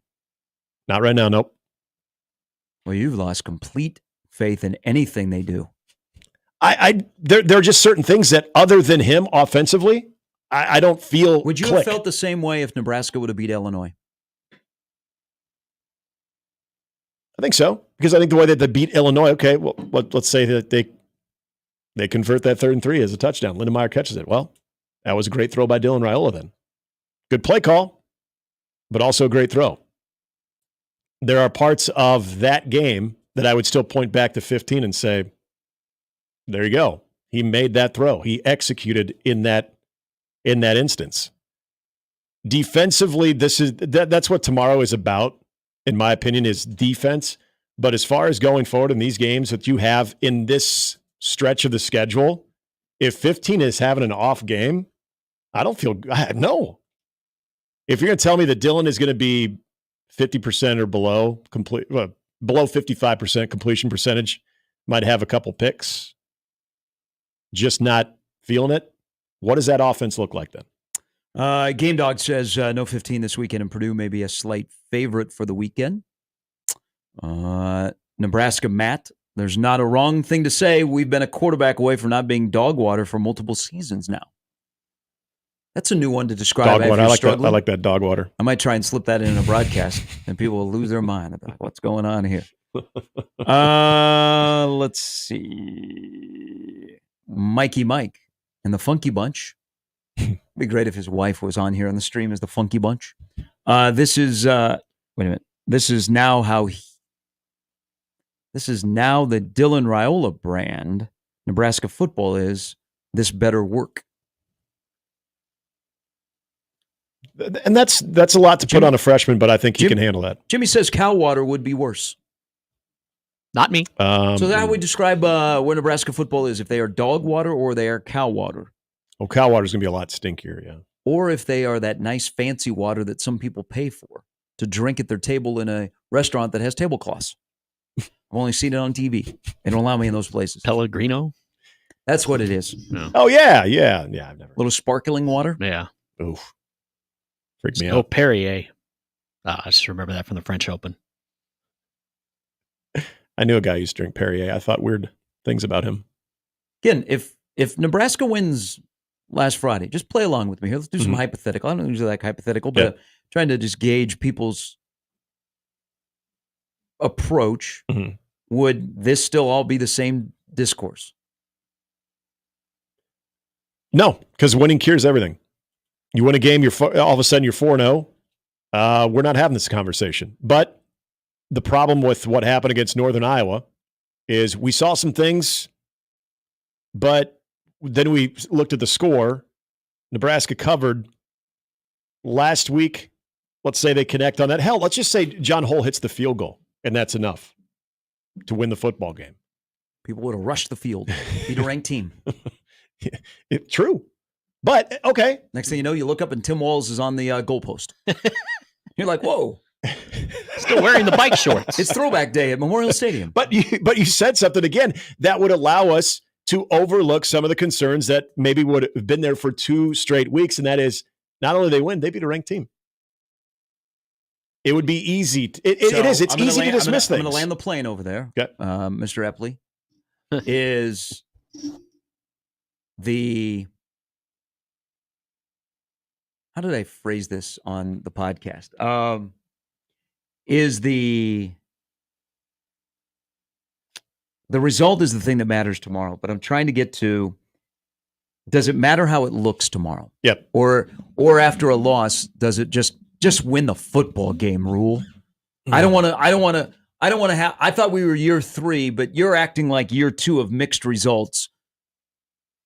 Just win the football game. Or do they have to look a certain way? That's why I keep going back to my focus is on the defense.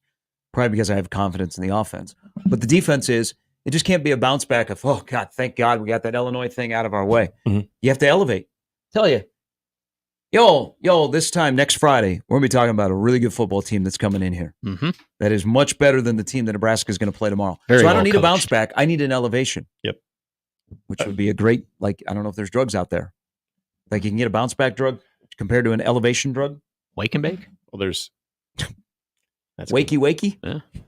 Hands off the snakey. Yeah. On that note, it is Friday. That note, great discussion on the stream here. It's just bang, bang, bang, bang. It's too much to keep up on. Now we're on to tight ends. That is such a great community. All right, Mike Schaefer will join us after the top of the hour. This is what happens during Purdue week. On 1620 The Zone.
officially the most wonderful time of year, Vallis season. Vallis is open through November 3rd and has family fun you know and love, including 2 new rides this year. Fria's Egg Spinners and Tim's Runaway Grain Train. Don't forget about the delicious foods like fresh pies, caramel apples, kettle corn, turkey legs, and more. Listen with Unsportsmanlike Conduct every afternoon for your chance to win a pair of passes.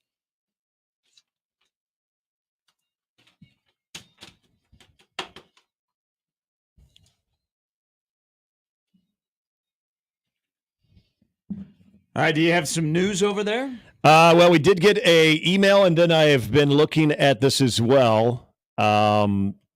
This was first in the Eckler Bank inbox from Zach, and then again had to look at this to see if there is any confirmation to it. But Tim Verghese of Rivals, according to Zach, has Micah Mazuka on a flight to San Francisco. Also reported by Steve Merritt that Micah Mazuka on a flight to San Francisco. Who the Niners have this and week. Is not expected to be at the Purdue game on Saturday. This is coming from both Steve Merritt and Tim Verghese. Of Rivals. Of Rivals, yes. So there's that. Well, it's going to be a beautiful day today. Not a cloud in the sky, 80 degrees. Do you have the Rule reaction yesterday to asking if he was going to play? Was it yesterday or the Monday one?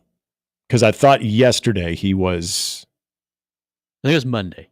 I don't. He's been asked all week. Yeah, and kind of sidestep yesterday. And okay, honestly, I don't remember him being asked it yesterday. I know Monday. I thought he was asked yesterday. He was pretty quick to the point. Actually, we in the media probably should have asked yesterday. Yeah, because he Rule opened the presser yesterday with, "I have no injury updates yet. They're going to go full today, and there's going to be a lot of game time decisions." Mm-hmm. And then I'm pretty sure the Micah Mazuka part of it, even was not injured, wasn't. I don't believe that was approached yesterday. Probably should have asked yesterday. Yeah, specifically yesterday. Mm-hmm. All right. Can't have anything nice around here. Just would have beaten Illinois in the butt for Nebraska football. Why do you got to do that to us, Brad? Bielema was ruined 2 seasons this year. So Nebraska's travel roster, which I think will have some not surprising names. I'm looking more for younger guys that get their opportunity to make their first road trip. In the past regime, because they got into a pissing war with the media, they would not release the travel roster to Nebraska media and road games. Mm-hmm. Yes, we were once at that point.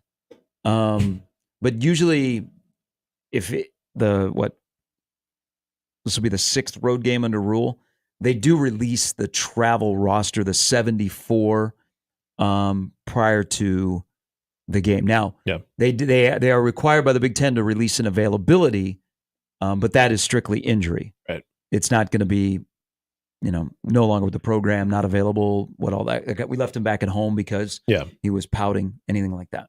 So that's the news of the morning. We'll see if Shafe has more when he joins us coming up after 9 on 1620 The Zone.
All right, here we go. Last hour of a Football Friday Fiesta. Don't forget Nebraska-Purdue tomorrow at 11 a.m. on Peacock. Who could forget? Big Red Overreaction.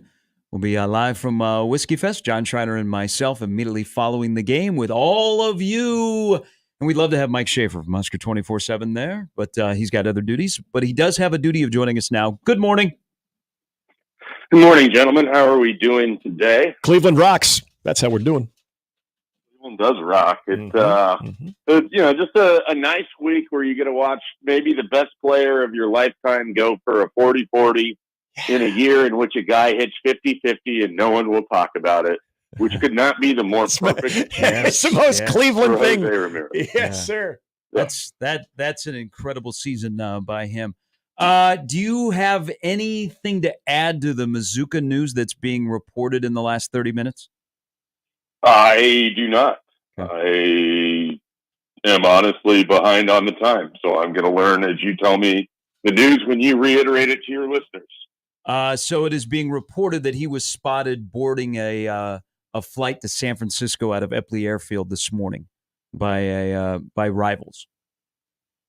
Interesting. Yeah, well, I guess Matt Rule will talk more about that after the game on Saturday. I don't know. The whole situation is odd from the moment that it started. The way that kind of Rule has even talked about it has been somewhat odd. So yeah, we'll see how things play out for Nebraska and Micah Mazuka. So let's start with the offensive line, but let's talk about the left tackle. Your thoughts on the way Gatula played when he came into the game Friday, and what do you expect him moving forward at that left tackle spot? Well, I think the interesting thing about Gunnar Gatula is that when he came into the game, I don't know that I once noticed Gunnar Gatula until overtime. And then obviously there's a bad sequence of events there. And overtime being what it is for Nebraska football and what it has been for the last decade, we can go into that if you want. But I thought it was a pretty good performance for somebody thrust into that situation in a Big Ten game, and really the first, meaningful reps that he's had in that spot. And I thought he did well. I mean, so I don't know what the plan is to help Gunnar, week in and week out, because I don't know that you can just leave him on an island. They're going to probably have to chip. You might have to hold a running back a little bit. I don't know what that does in terms of your passing offense, but if he's able to hold up and you only have to do that 50% of the time or 40% of the time, that could be a big boon for you. I want to put it this way. I think Gunnar Gatula is capable of giving you what Turner Corcoran was going to do. I just don't think there's going to be that big of a drop-off. So I'm not super concerned about what this means for the offensive line. The biggest loss is when they lost Teddy Prohaska, because I felt like they were going to take a step down there at left tackle. I don't think the step is as far from Turner Corcoran to Gunnar Gatula at this point. With what we've seen from Corcoran in his career and sort of what Gatula gave Nebraska in that, extended look on Friday.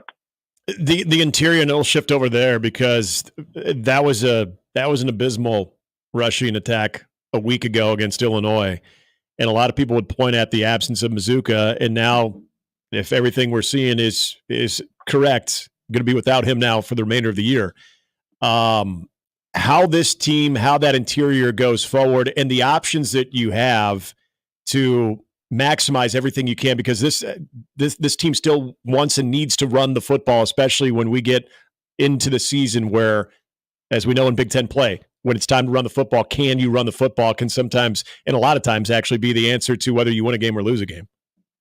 Yeah, I mean, I think that the interior of Nebraska's offensive line is probably getting blamed a little bit much, given how much Illinois emphasized stopping the run on Friday. I mean, they stacked that box. They had a 5-man line. It wasn't like Nebraska was running against a 3-man front and had numbers and couldn't move anybody. They were going against someone who basically said, we're going to make it as hard for you to run the ball. And they did. And then I don't know that Nebraska did enough to creatively get the ball in space as an extension of the running game. And I don't know that the running game itself was created. There was a lot of inside zone. And it also felt like maybe there was an opportunity. This is all hindsight, and I don't want to make it seem like Satterfield missed this in the moment. It's easy to just sit back here and say these things right now. It's harder to do in the third quarter of a game. You wonder if Emmett Johnson could have helped more, if a different style of running back might have helped more against what Illinois was doing. But they were really loading that box, and I don't know that every team is going to be able to do that, in part because Illinois was like, all right, our secondary can match up against Nebraska's package. It absolutely couldn't. I mean, Nebraska nearly threw for 300 yards. They had 3 touchdowns. Could have been a 4th touchdown. Could have been a 5th touchdown. So Nebraska was able to move the ball through the air because Illinois said, we're going to not let you move the ball on the ground. Mm-hmm. If every team chooses to do that and Nebraska is able to play just a little bit cleaner, they're going to be effective. I just don't know that teams are going to be able to load the box the rest of the season and get away with it the way that Illinois did. They did because Nebraska played poor in other aspects that allowed them to lose that game. Otherwise, it's not like they had an issue moving the ball or scoring. Their issue sort of came that they just couldn't do enough in the run game, and I think some of that can be rectified by having a little more creativity or even trying Emmett Johnson in some cases where, he can get a little smaller. He can hit the hole in a little bit different way. It felt like Dowdell maybe missed a few things a little there on Friday, but I'm not sure that it's entirely all the interior of the offensive line for why Nebraska wasn't able to run against Illinois. Let's go to the other side of the ball. Mike Schaefer from Husker 24/7 joining us and stopping the run. So in that game against Oregon State, there were 642 yards rushing combined. One team had 370. The other had 272. Purdue ran the ball well last year, and it was kind of just Maccabee. Now they've added Reggie Love III, and you know that Nebraska in the fourth quarter broke down, well, actually in the second half, broke down against the run. How do you see this scenario playing out? The Maccabee-Love combo running against a defensive line that has kind of been licking their wounds for 2 weeks on bad run fits, sloppy tackling, big numbers against them, can't get off the field. How does this play out tomorrow in your mind? Yeah, I think this is a big challenge game, in terms of Nebraska's coaches after the last couple of weeks of getting the performance that they have. I think that they're really going to lean on Nebraska being a veteran defense. A lot of guys with pride back there to play better than how they have, to try to get back to gang tackling and a little less individual stuff. They've kind of felt like they've been tackling high a little bit, or arm tackling, if you will, or trying to go for the big hit. And maybe a little bit more in terms of form tackling. And then the other big thing is you're curious if there's a little more rotation with their defensive front. I do think one of the things that sort of happened in both of the last 2 weeks where teams have been able to run on Nebraska is we just haven't seen as much play from the second and third string guys. They just haven't been at the level where they need to be. And that's one of the decisions that happens when Riley Van Poppel was a redshirt. Mm-hmm. You lose one of your best defensive options there, and you either have to lean on a tired Ty Robinson or a Nash Hutmaker, or you have to hope that a Vincent Carroll or a Kai Wallen or an Elijah Judy can play at a higher level. And they just didn't play well against Illinois in their snaps. I mean, they were some of the lowest graded guys in terms of Pro Football Focus. They were able to run on those guys specifically. They were able to run on Robinson and Hutmaker too, but I think some of it is you're asking maybe a little bit too much of them. So I'm curious if the rotation changes a little. I think Nebraska, after 2 weeks of this, I think Tony White is the kind of guy that they got a lot of pride over there. I think they're going to look at this Illinois game as a challenge and really try to take that away from them. I don't know that you're as concerned about what Hudson Card and Illinois' passing game can do to you. I don't think that he is quite has the weapons that Illinois did. Maybe you're a little more comfortable there, but then you get into the issue that I thought, even just beyond what Illinois did in the run game, what they did to Nebraska in play action was really the biggest culprit of the breakdown for the defense on Friday.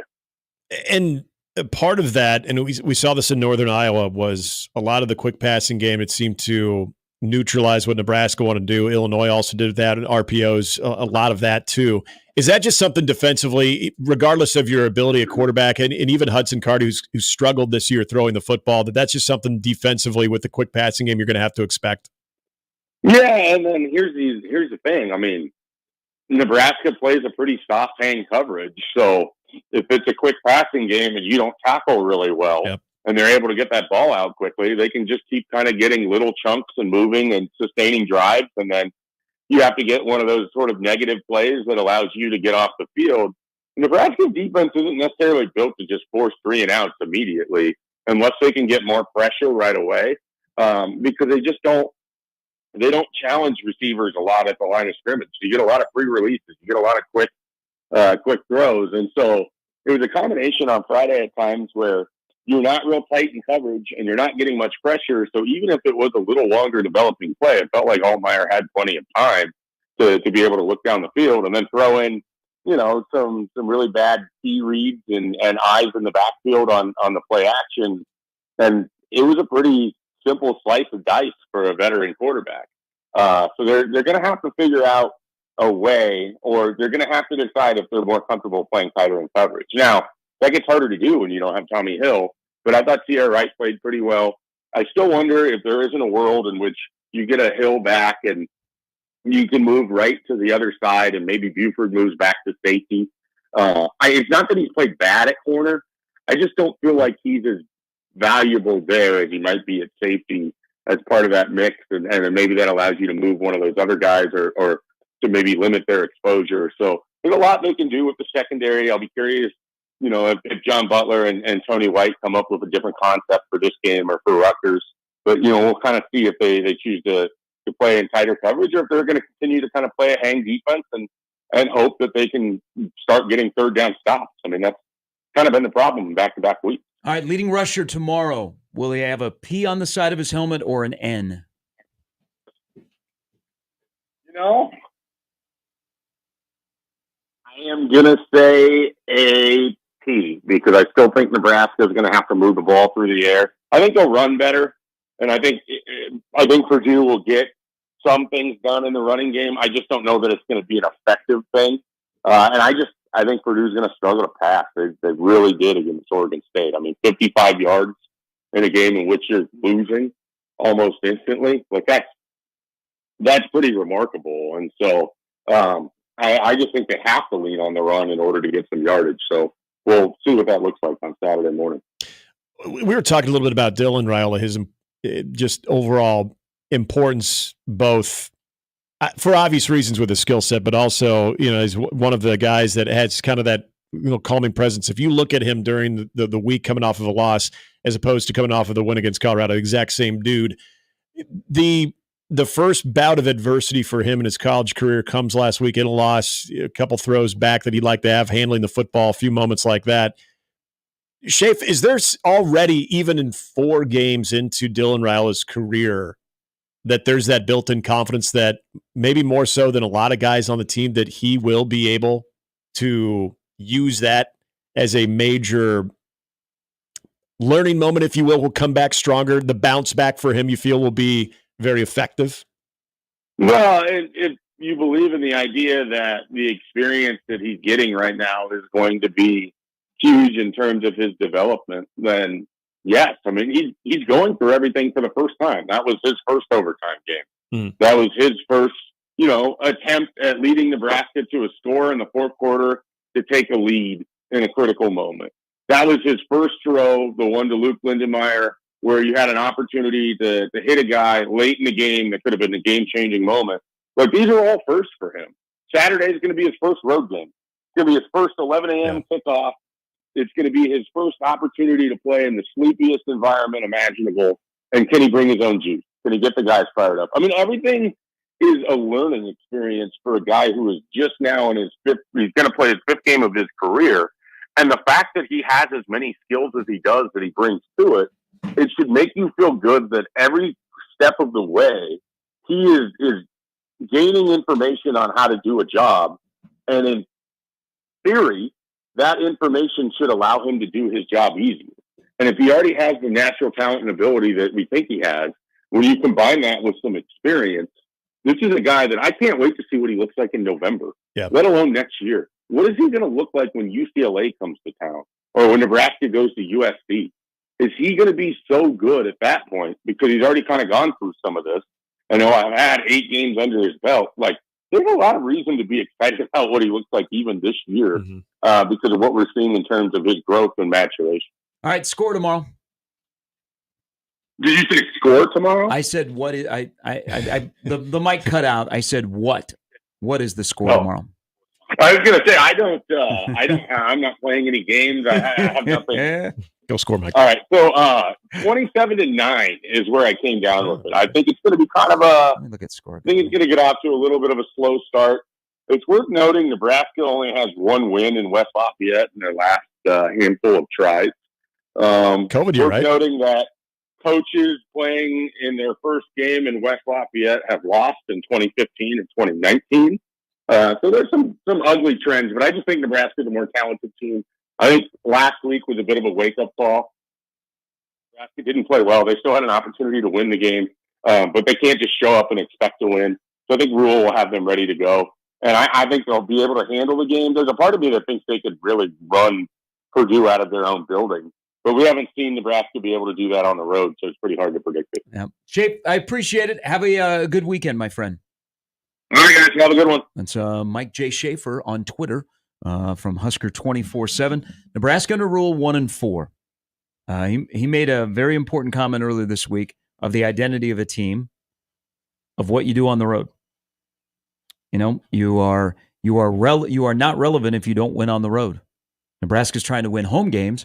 Well, they got to go win on the road. And you saw how last year on the road, take out the first two road games, they were more competitive. But he's got this is a Rule game, I think. Rule's got to manage, stuff that's going on off a loss. Yep. On the road, 11 a.m., new surroundings for a good majority of the guys that are on this roster. People are doubting what you're going to do. Like, this is a Rule and a leadership type game to me. But it can't be, again, I keep going back, can't be a bounce back game. It has to be an elevate game. Can't be just, we made it through this weekend.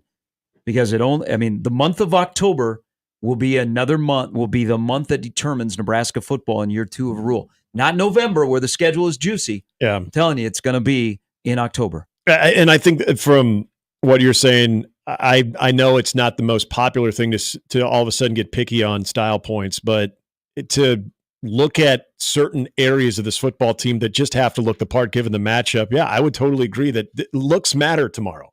I get it. They're a team that hasn't gone to a bowl game since 2016. This is a program that is still trying to fight for that, but there are things on this team that you look at, and again, your eyes do not deceive you, but defensively, if we go back to the original identity of this team, if this is given the matchup for a team that just wants to run, and they're not going to hide that at all, it needs to look the part if this team and if this defense is at least somewhat what we think it is. And so I'm with you. I heard this earlier in the week of, who cares? If they win, they win. And there was a little bit of that trying to dismiss what you saw on last Friday, and saying, well, at this point, you just need a win really bad. Go on the road, you get a win by 1 point. It's a road win. You take it and you move on to the next week. I think for this team, not for the fans, this is not to appease the fans. This is for this team to come out, especially that defense. If they are how they are portraying themselves to be this week as a pissed off group, you play like it. You play like against a team that's going to try to run it right at you. Part of the growing process. Burrs is pissed. I'm just going to let you guys know. They had a rough night last night. Just kidding. He will join us next. Their generator went down. Oh, no. Yeah. Oh, boy. So he's probably been up since 2. Knowing him, he was like, hey, boys, just sit back and let's enjoy some ball. Take the headset off. He'll join us next on 1620 The Zone.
All right, he joins us now. Morning, Verse. Morning, boys. How are we? Good. Sorry to hear about last night on TV. It happens. Yeah. That's the way it goes. You're kind of at the whim of some of that stuff sometime, but good catch up with Johnny and watch the game. And Coach Hanson's a good dude. Yes, very much so. With challenges in front of them. Yeah, the way he attacks it though is really cool. Like, the game is the game, right? If you look at really successful coaches, which I think he will be, the game is the afterthought. They're just trying to make a good young man.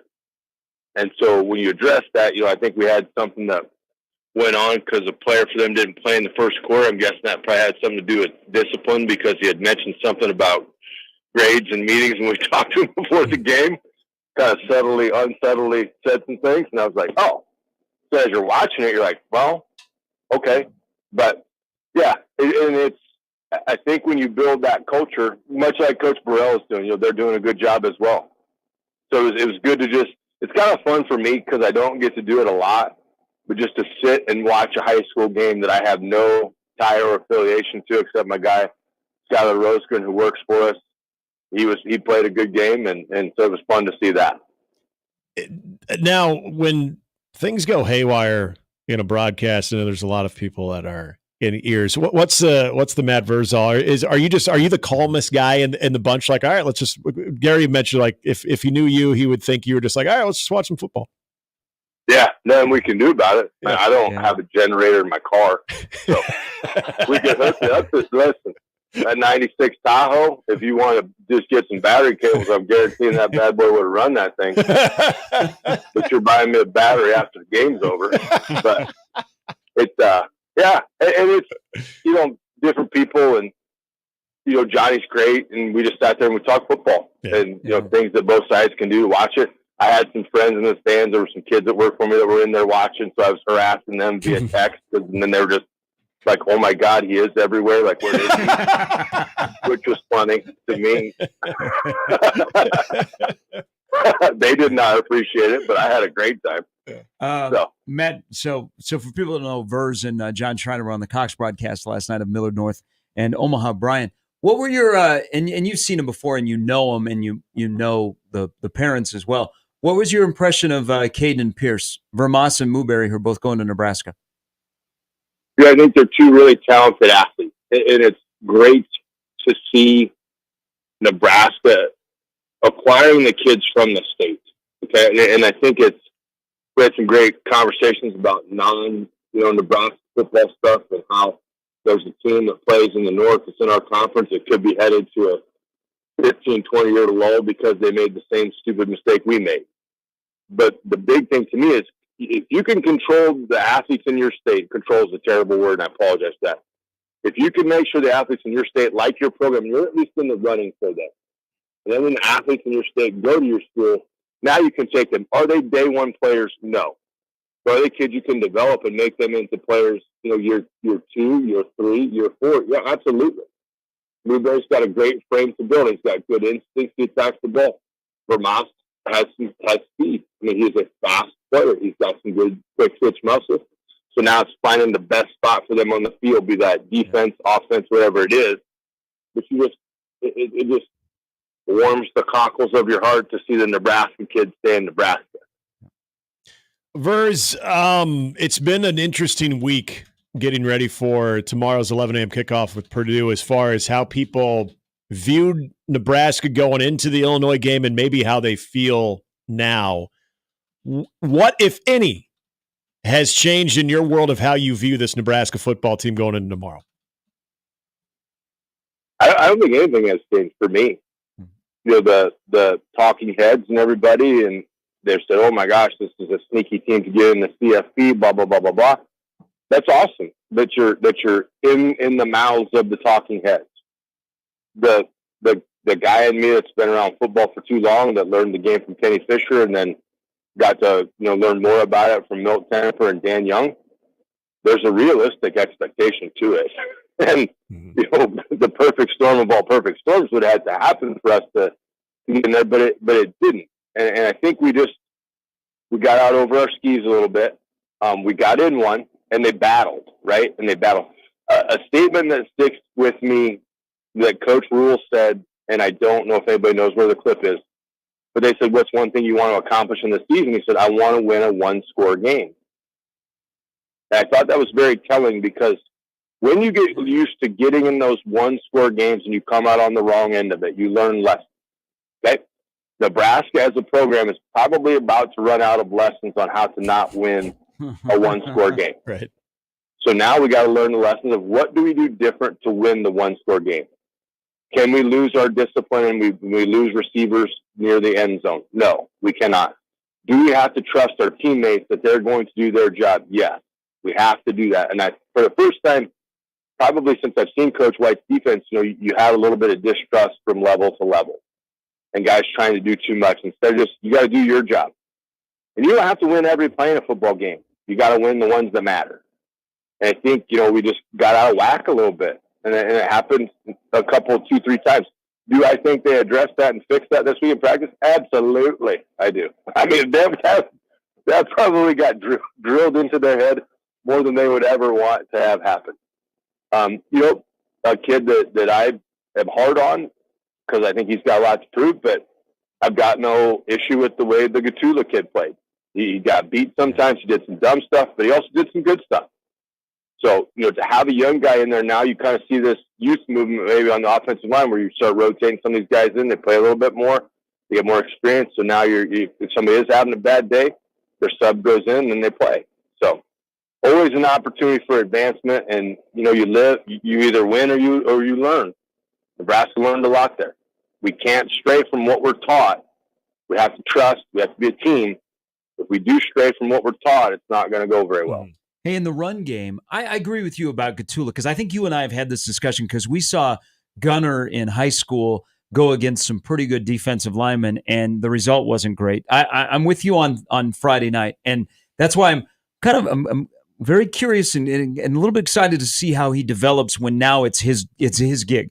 He'll play an extended period of time, don't have to worry about a series, I'm coming out, so on and so forth. But sticking with the running game, regardless of opponent, through 4 games, and this might be a loaded question, Verse, what do you think the Nebraska running game does well that's portable from week to week, regardless of the guys that are on the other side of the ball?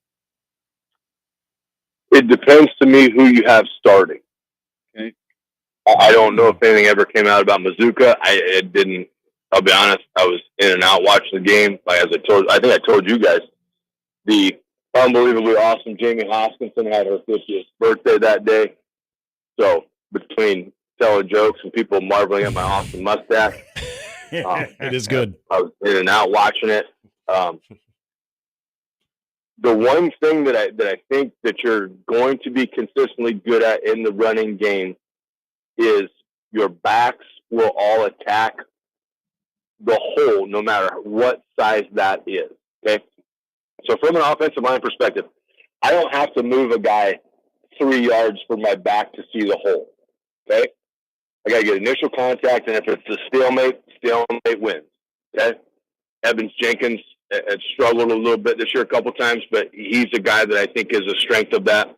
You get Mazuka in, he just brings such a different attitude to him. It just, when you got it's like, I felt a lot more comfortable when we went out of the bar and Jeff Ogard was there. Jeff Ogard wasn't going to do anything, but I had the biggest dude in the crib with me. So I felt the same way. If I roll anywhere with Clinton Childs, I'm safe as a kitten. Yes. I mean, that's just fact. It's just a different mindset and a different attitude, and I think you've got to have that guy in there. Like, I think that guy makes a lot of difference. Scott is just a steady, consistent player. He's not going to make mistakes. The ball is delivered where it needs to be, and he blocks. I mean, it's just – but the attitude guy is what they're missing. The consistency, I think, is what they have right now. I want to go back to something you brought up about how this defense was communicated to and what that dynamic, what we hope it is, and what you've experienced when you're essentially challenged not only from the game film and the result itself, but then throughout the week from a coaching staff that there's a standard, and we know that with Tony White and this defensive staff, that there is a standard that they feel obviously they didn't play up to on what that should have looked like in practice this week, in your opinion? Oh, I bet that intensity got ratcheted up quite a bit. Just on the few that I've seen, there was a couple drills that that were being run, and Coach White did not appreciate the effort that was being given. Mm-hmm. So then they reran those drills with a promise that if the effort does not pick up, the pain will increase. So I would say they went over a lot of responsibility. The one where they put the wide receiver in the backfield, and listen, my guy, number 13, is not going to block Ty Robinson. Like, he ain't back there to hit nobody. Right. So that instantly, to me, would have been an alert if I'm a defender. Like, hey, something is wrong because there's a little skinny guy right there at the fullback spot. We just better. And the rule I love in that, listen, those first 5 yards, he is free game. Mm-hmm. Okay, so he wants to try to sneak his little narrow ass through there. You put him on the ground. Yeah. Because that's legal. Hey, why'd you do that? I thought you had the ball. I thought he had it. I don't know. That's a good point. I was telling my man, I thought they gave it to him. But Right. he's laying right there. You can ask him. He ain't got it. That when you see something wonky like that, that's just always an alert. So I would say they probably went over a lot of stuff like that. And you can't lose, Brett Bielema was just a good coach. And he takes advantage of things that he sees, and he knew those safeties and the outside backers were kind of sniffing around where they probably shouldn't be, and he just hit them with it. And they did it a lot. They did it on 3rd and 6. Anytime they needed it, it seems they were able to pull that one out of the bag, which sometimes, just a slow learner. Yep. Verz, I appreciate it. You have to look at your text message from me about another date to put your lovely face on TV. Yeah, that was probably not going to work. Oh, my guy Alex Narducci is headed up to Michigan for a wedding. Kind of a vital cog here in the Pison's wheel. Yeah. So I'll be sucking oven fumes that Thursday. Okay. Well, I appreciate it, but I'm always looking for work for you. I know you are. All right. Hey, I told Johnny, I'm like, you want a sideline, guys? Let me know. I'll carry my own lunar disc around down there to get some out. I appreciate you for stepping in last night. Thank you, my friend. You bet, buddy. That's Matt. Lunar disc. Oh. Yeah. All right. There's an old adage. I'm sure everybody's grandparents, or maybe even your own parents, would say, "You'll drive me to drink." Mm-hmm. I think that was a line that was used, like when I get in trouble or do stuff. Like my mom would say, "You're going to drive us to drink," and my parents weren't. I never really understood that. I was told that. Yeah. Mine either. Yeah. Mine either. Nebraska football is fulfilling that prophecy for many people because alcohol sales are coming to Memorial Stadium in the Devaney Center. The University of Nebraska Board of Regents will vote on a proposal to approve the plan at its meeting next Friday. Nebraska right now is the only school in the Big Ten that does not sell alcohol at football games. So it is on the BOR for their October meeting. And the reason that it became public is they have to publish their agenda. Mm-hmm. They published it at 9 a.m. We all went, and there it is. They will vote next week to allow alcohol sales at Nebraska football games. They listened to you, Nick. Volleyball and public scrimmages at the Bob by the Nebraska basketball team. I don't know if they'll get it in by then. But this would be for 2025 in Memorial Stadium. Let's just rejoice. 402-951-1620. Do you think this will ruin the experience at Memorial Stadium? Oh, God, yes, for the 25 season. What is more likely to ruin Perfect your way experience? to end the show. Nebraska not having a winning record going into the 3rd year of Matt Rule, which will coincide with the 25 season, or the fact that they will start selling alcohol and people will consume it before the game, and then they will come into the game and they will consume it, and they will watch football. And they'll still play the Killigans. I just wanted one beer against you and I. Just one. I want everybody to just realize something. Gotta always have 3. It's been rough around here. Okay, it's been tough. It's been a drought. Not just the weather. We haven't gotten much rain. Well, we haven't got. This is one of the. What the hell happened last weekend, by the way? Anyway. This is one of the driest Septembers on record. Thank you. Mm-hmm. I'm just playing weather weenie here. Think about if they were selling beer beginning in Bose last year to last season, all of the revenue. Oh, could you have built a brand new stadium with the alcohol revenue in the rough times at Memorial Stadium from 14 to 23?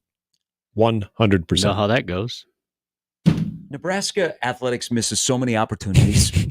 They could have funded a stadium just off of our desire to drink at their football games. Off of our consumption. And get a Betty Ford endorsement. All right. Quick break. We'll put a wrap on it. We'll give our final thoughts on what we think will happen tomorrow. And don't forget, if you're headed to Whiskey Fest or you want to go to Whiskey Fest, and there are tickets still available at Hilton Omaha, 1 to 5, Big Red Overreaction, John Schreiner and myself, we will be there. Our lovely faces will be trying to describe the emotions of a Nebraska-Purdue 11 a.m. game with all of you on Big Red Overreaction. Taking the television product now to the Big Red Overreaction product tomorrow. Oh, that's true. Yes. But don't forget, it's not on your television unless you're going to cast because it's on the Peacock. Yes, that's true. No, many devices too. Thank you for that. Was geared towards the people that are already triggered that there's going to be beer in Memorial Stadium. That's the same group, yes. Mornings with Sharp and Handley and Jimmy on 1620 The Zone.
Hey, ZZ Top bringing the Elevation Tour to the Metro, October 1st, Liberty First Credit Union Arena. Listen all week to the Connor Happer Show. Win your way in at 1620thezone.com for details. Hey, good luck to everybody on the 1620 The Zone Pick'em for this week number 3. Thank you. I'm trying to get off the schneid. I can't be 500. No. The only way to go is up, though, and not me, Nick. Not Nick Grimm. Yeah. Hey, did Nebraska not release a Chasing 3 this week? They did not. Mm. Before I went to Front bed runners? last night, I thought, okay, after the Thursday night game, this will be the last thing I watch, expecting there to be a little late delay. Nope, there's nothing. All right, so catching up on some things, again, in 2025, you'll be able to drink some sudsies in the old Memorial Stadiums. I don't know how. Will it be taps? Will it be remote stands? Whatever. But next week, next Friday, the Board of Regents will vote on allowing alcohol sales at Memorial Stadium and also in the Bob Devaney Sports Center. Jimmy made a good point, or it might have been Nick off air. The volleyball crowd, which tends to be just my observation of the matches that I've been to. Bartles and James crowd. It can be a little bit of an older crowd that seems like they're just there for the volleyball. They're not which there is for the experience. That's great. That's So, fine. and Alcohol's a gateway to and sin. I think all of us that have been to PBA, that now that they've allowed alcohol sales during Nebraska basketball, you don't really notice it. You don't see a lot of people just walking around double fisting. Right. It's expensive. It's a convenience. Yeah. If you want it, it's there. If you don't, it's not like it's in your face. But we will be asking former athletic directors at the University of Nebraska their thoughts on Memorial Stadium in 2025 having alcohol sales and what it will do. Will it enrage people? Will it change the whole atmosphere? Will people stop coming? Will more people come that they will not have enough seats? All these to be discussed before kickoff in 2025, because we're certainly not going to have anything about the football team to talk about. No longer be the Nebraska nice crowd anymore. Yeah. It'll be rage-filled. The other story that will be Veterans monitored Stadium, Nebraska. throughout the day, and I'm sure there are boots on the ground that are waiting at San Francisco International Airport right now for a direct flight from Omaha to San Francisco. Yeah. Shout out. First reported by Steve Merrick at Rivals that while he was ready to get on a plane to head towards West Lafayette, he noticed Micah Mazuka was waiting for the direct flight from Omaha. I believe it's a United flight from Omaha to San Francisco. Observed Micah Mazuka at the gate, and then he observed Micah Mazuka get up and board the flight. So Nebraska leaves here shortly, or not shortly, but they leave in a few hours to fly to West Lafayette. And, there will be Nebraska media that will be there with cameras rolling as everybody gets off the bus. So this is something to watch throughout the day. Also, tomorrow, Greg Sharp will be back on the broadcast. All right. So it's also best damn news of the day. Well, so let them explain how it's working tomorrow. But Damon is going to miss his first high school game in 19 years. Oh, wow. That's how good he they are. needs to be there early. Yep. The plan was, DB was telling me he was going to leave at 5:30 for the 11 a.m. kick. Oh, on wow. On a private flight. Yeah. But because of their situation, he has to be there. Yeah. If that game's at 2:30, he's probably okay. But you will, when you tune in tomorrow at 11 a.m. on the Husker Sports Network, you will hear Greg Sharp. So that is great. As Greg was just away last week when Bill Dolman filled in for the Illinois game. Yes. But Damon will miss his first high school game in 19 years, he's told me. I got the Huskers rolling now. Now with that news, that's got to be tough. Yeah. Right there. Yeah. Well, so Westside has Central tonight. Yeah. But yeah, he said 19 years. Jeez. Good on him, though. And I tried to convince him to quit coaching so he could just go watch Caleb play. I guess I was in the wrong. All right, let's go roundtable here as we wrap it up and send it into the crossover. Nebraska-Purdue tomorrow. Again, 11 a.m. kick. Right afterwards, Big Red Overreaction. We'll be live from Whiskey Fest. That is a first. Yes, it is. I like it, too. It's natural. I posed the question. Shafe answered it. I said to you guys, on the side of the helmet, will it be an N or a P for the leading rusher overall in tomorrow's game? It's going to be a P. Yep. P. Maccabee. And he'll still be there in 20 years, so it's okay. Yeah, I think what Oregon State proved that he can still be a major factor, but the struggle getting in the end zone, too, doesn't mean the fact that he's the leading rusher that all of a sudden Purdue is just going to dominate the game or anything. That's just what they're going to do, and I think he's still going to get his. I think Nebraska... I think there is, and I'll say this because this guy is my guy to watch out for tomorrow, is Dante Dowdell. I think he's getting more of a crack at this, and I think he will be a guy that is going to come damn close to it. 20 plus carries? Yes, I do think 20 plus carries. I think he is knocking on the door to 100 yards.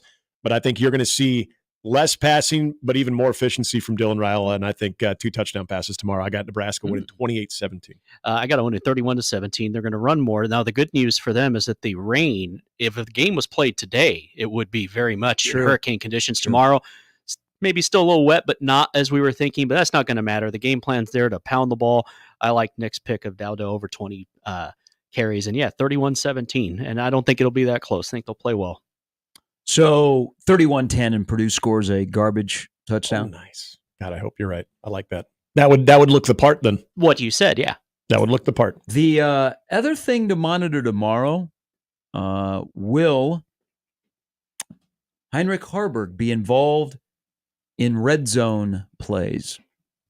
I think so. I like it when they do. I actually do. Yeah. I really do. And I kind of joked about this earlier in the week of the quarterback run game, how that has impacted Purdue's defense in stopping the run.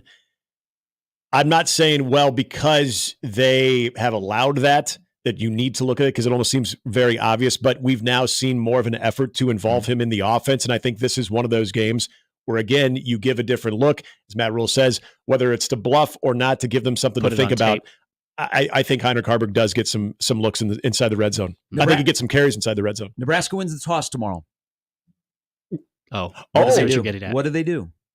I think they go on defense. I think they do because they double down and say, you're better than that, guys. Go out there.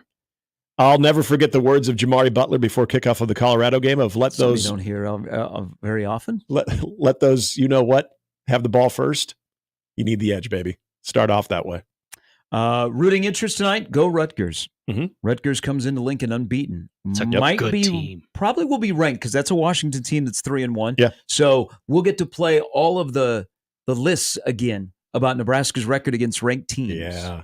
But I think it will start a stretch of 3 straight games against ranked teams. The month of October will determine where Nebraska football is in year number 2 of Matt Rule. And this is not to I was very impressed with what Illinois did. This is not to knock anything that Illinois brought when they were coming into that game last Friday. Obviously, they answered that in some.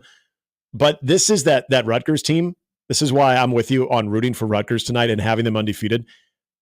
There's been a buzz about this team both nationally and I think both locally as we looked at Nebraska's schedule. If they have looked that part and they come in with a number, it feels a lot different than when Illinois did, where people are like, Illinois kind of did just because. I think people are like, oh, Rutgers is the real deal, hence big game atmosphere. I'm not saying that you need that because if that's what Nebraska needs to elevate their play and go up and down to certain levels, you got other problems. But as far as we talked about that edge that has lacked the last couple of weeks, that I think also accompanies an edge on the Nebraska side. We'll get you out on this. The biggest game of the day in college football, of course, is the top 5 SEC showdown in Tuscaloosa between Georgia and Alabama.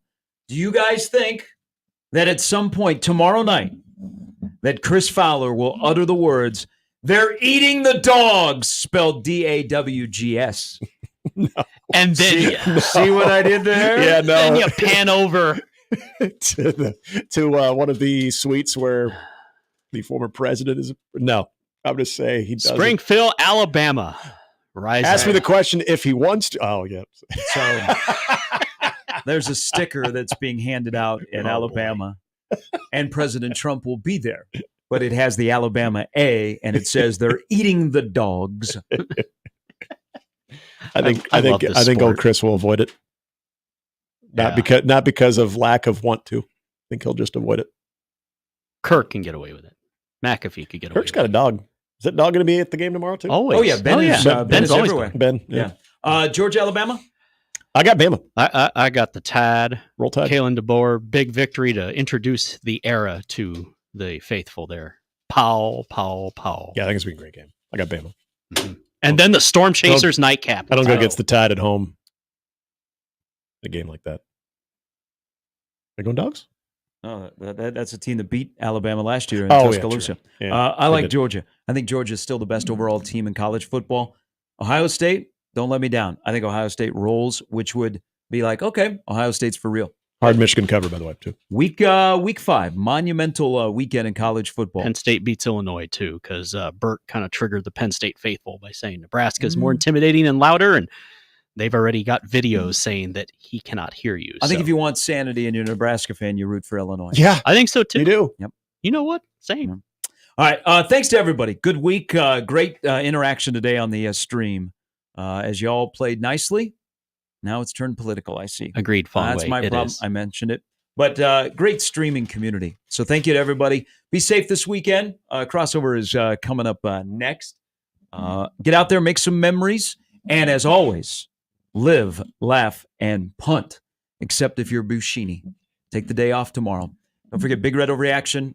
Talk to you then. That's after the 11 a.m. kick. We'll talk to you on Monday at 6 for Jimmy, for Nick. I'm Gary. It's Mornings with Sharp and Handley at 1620 The Zone.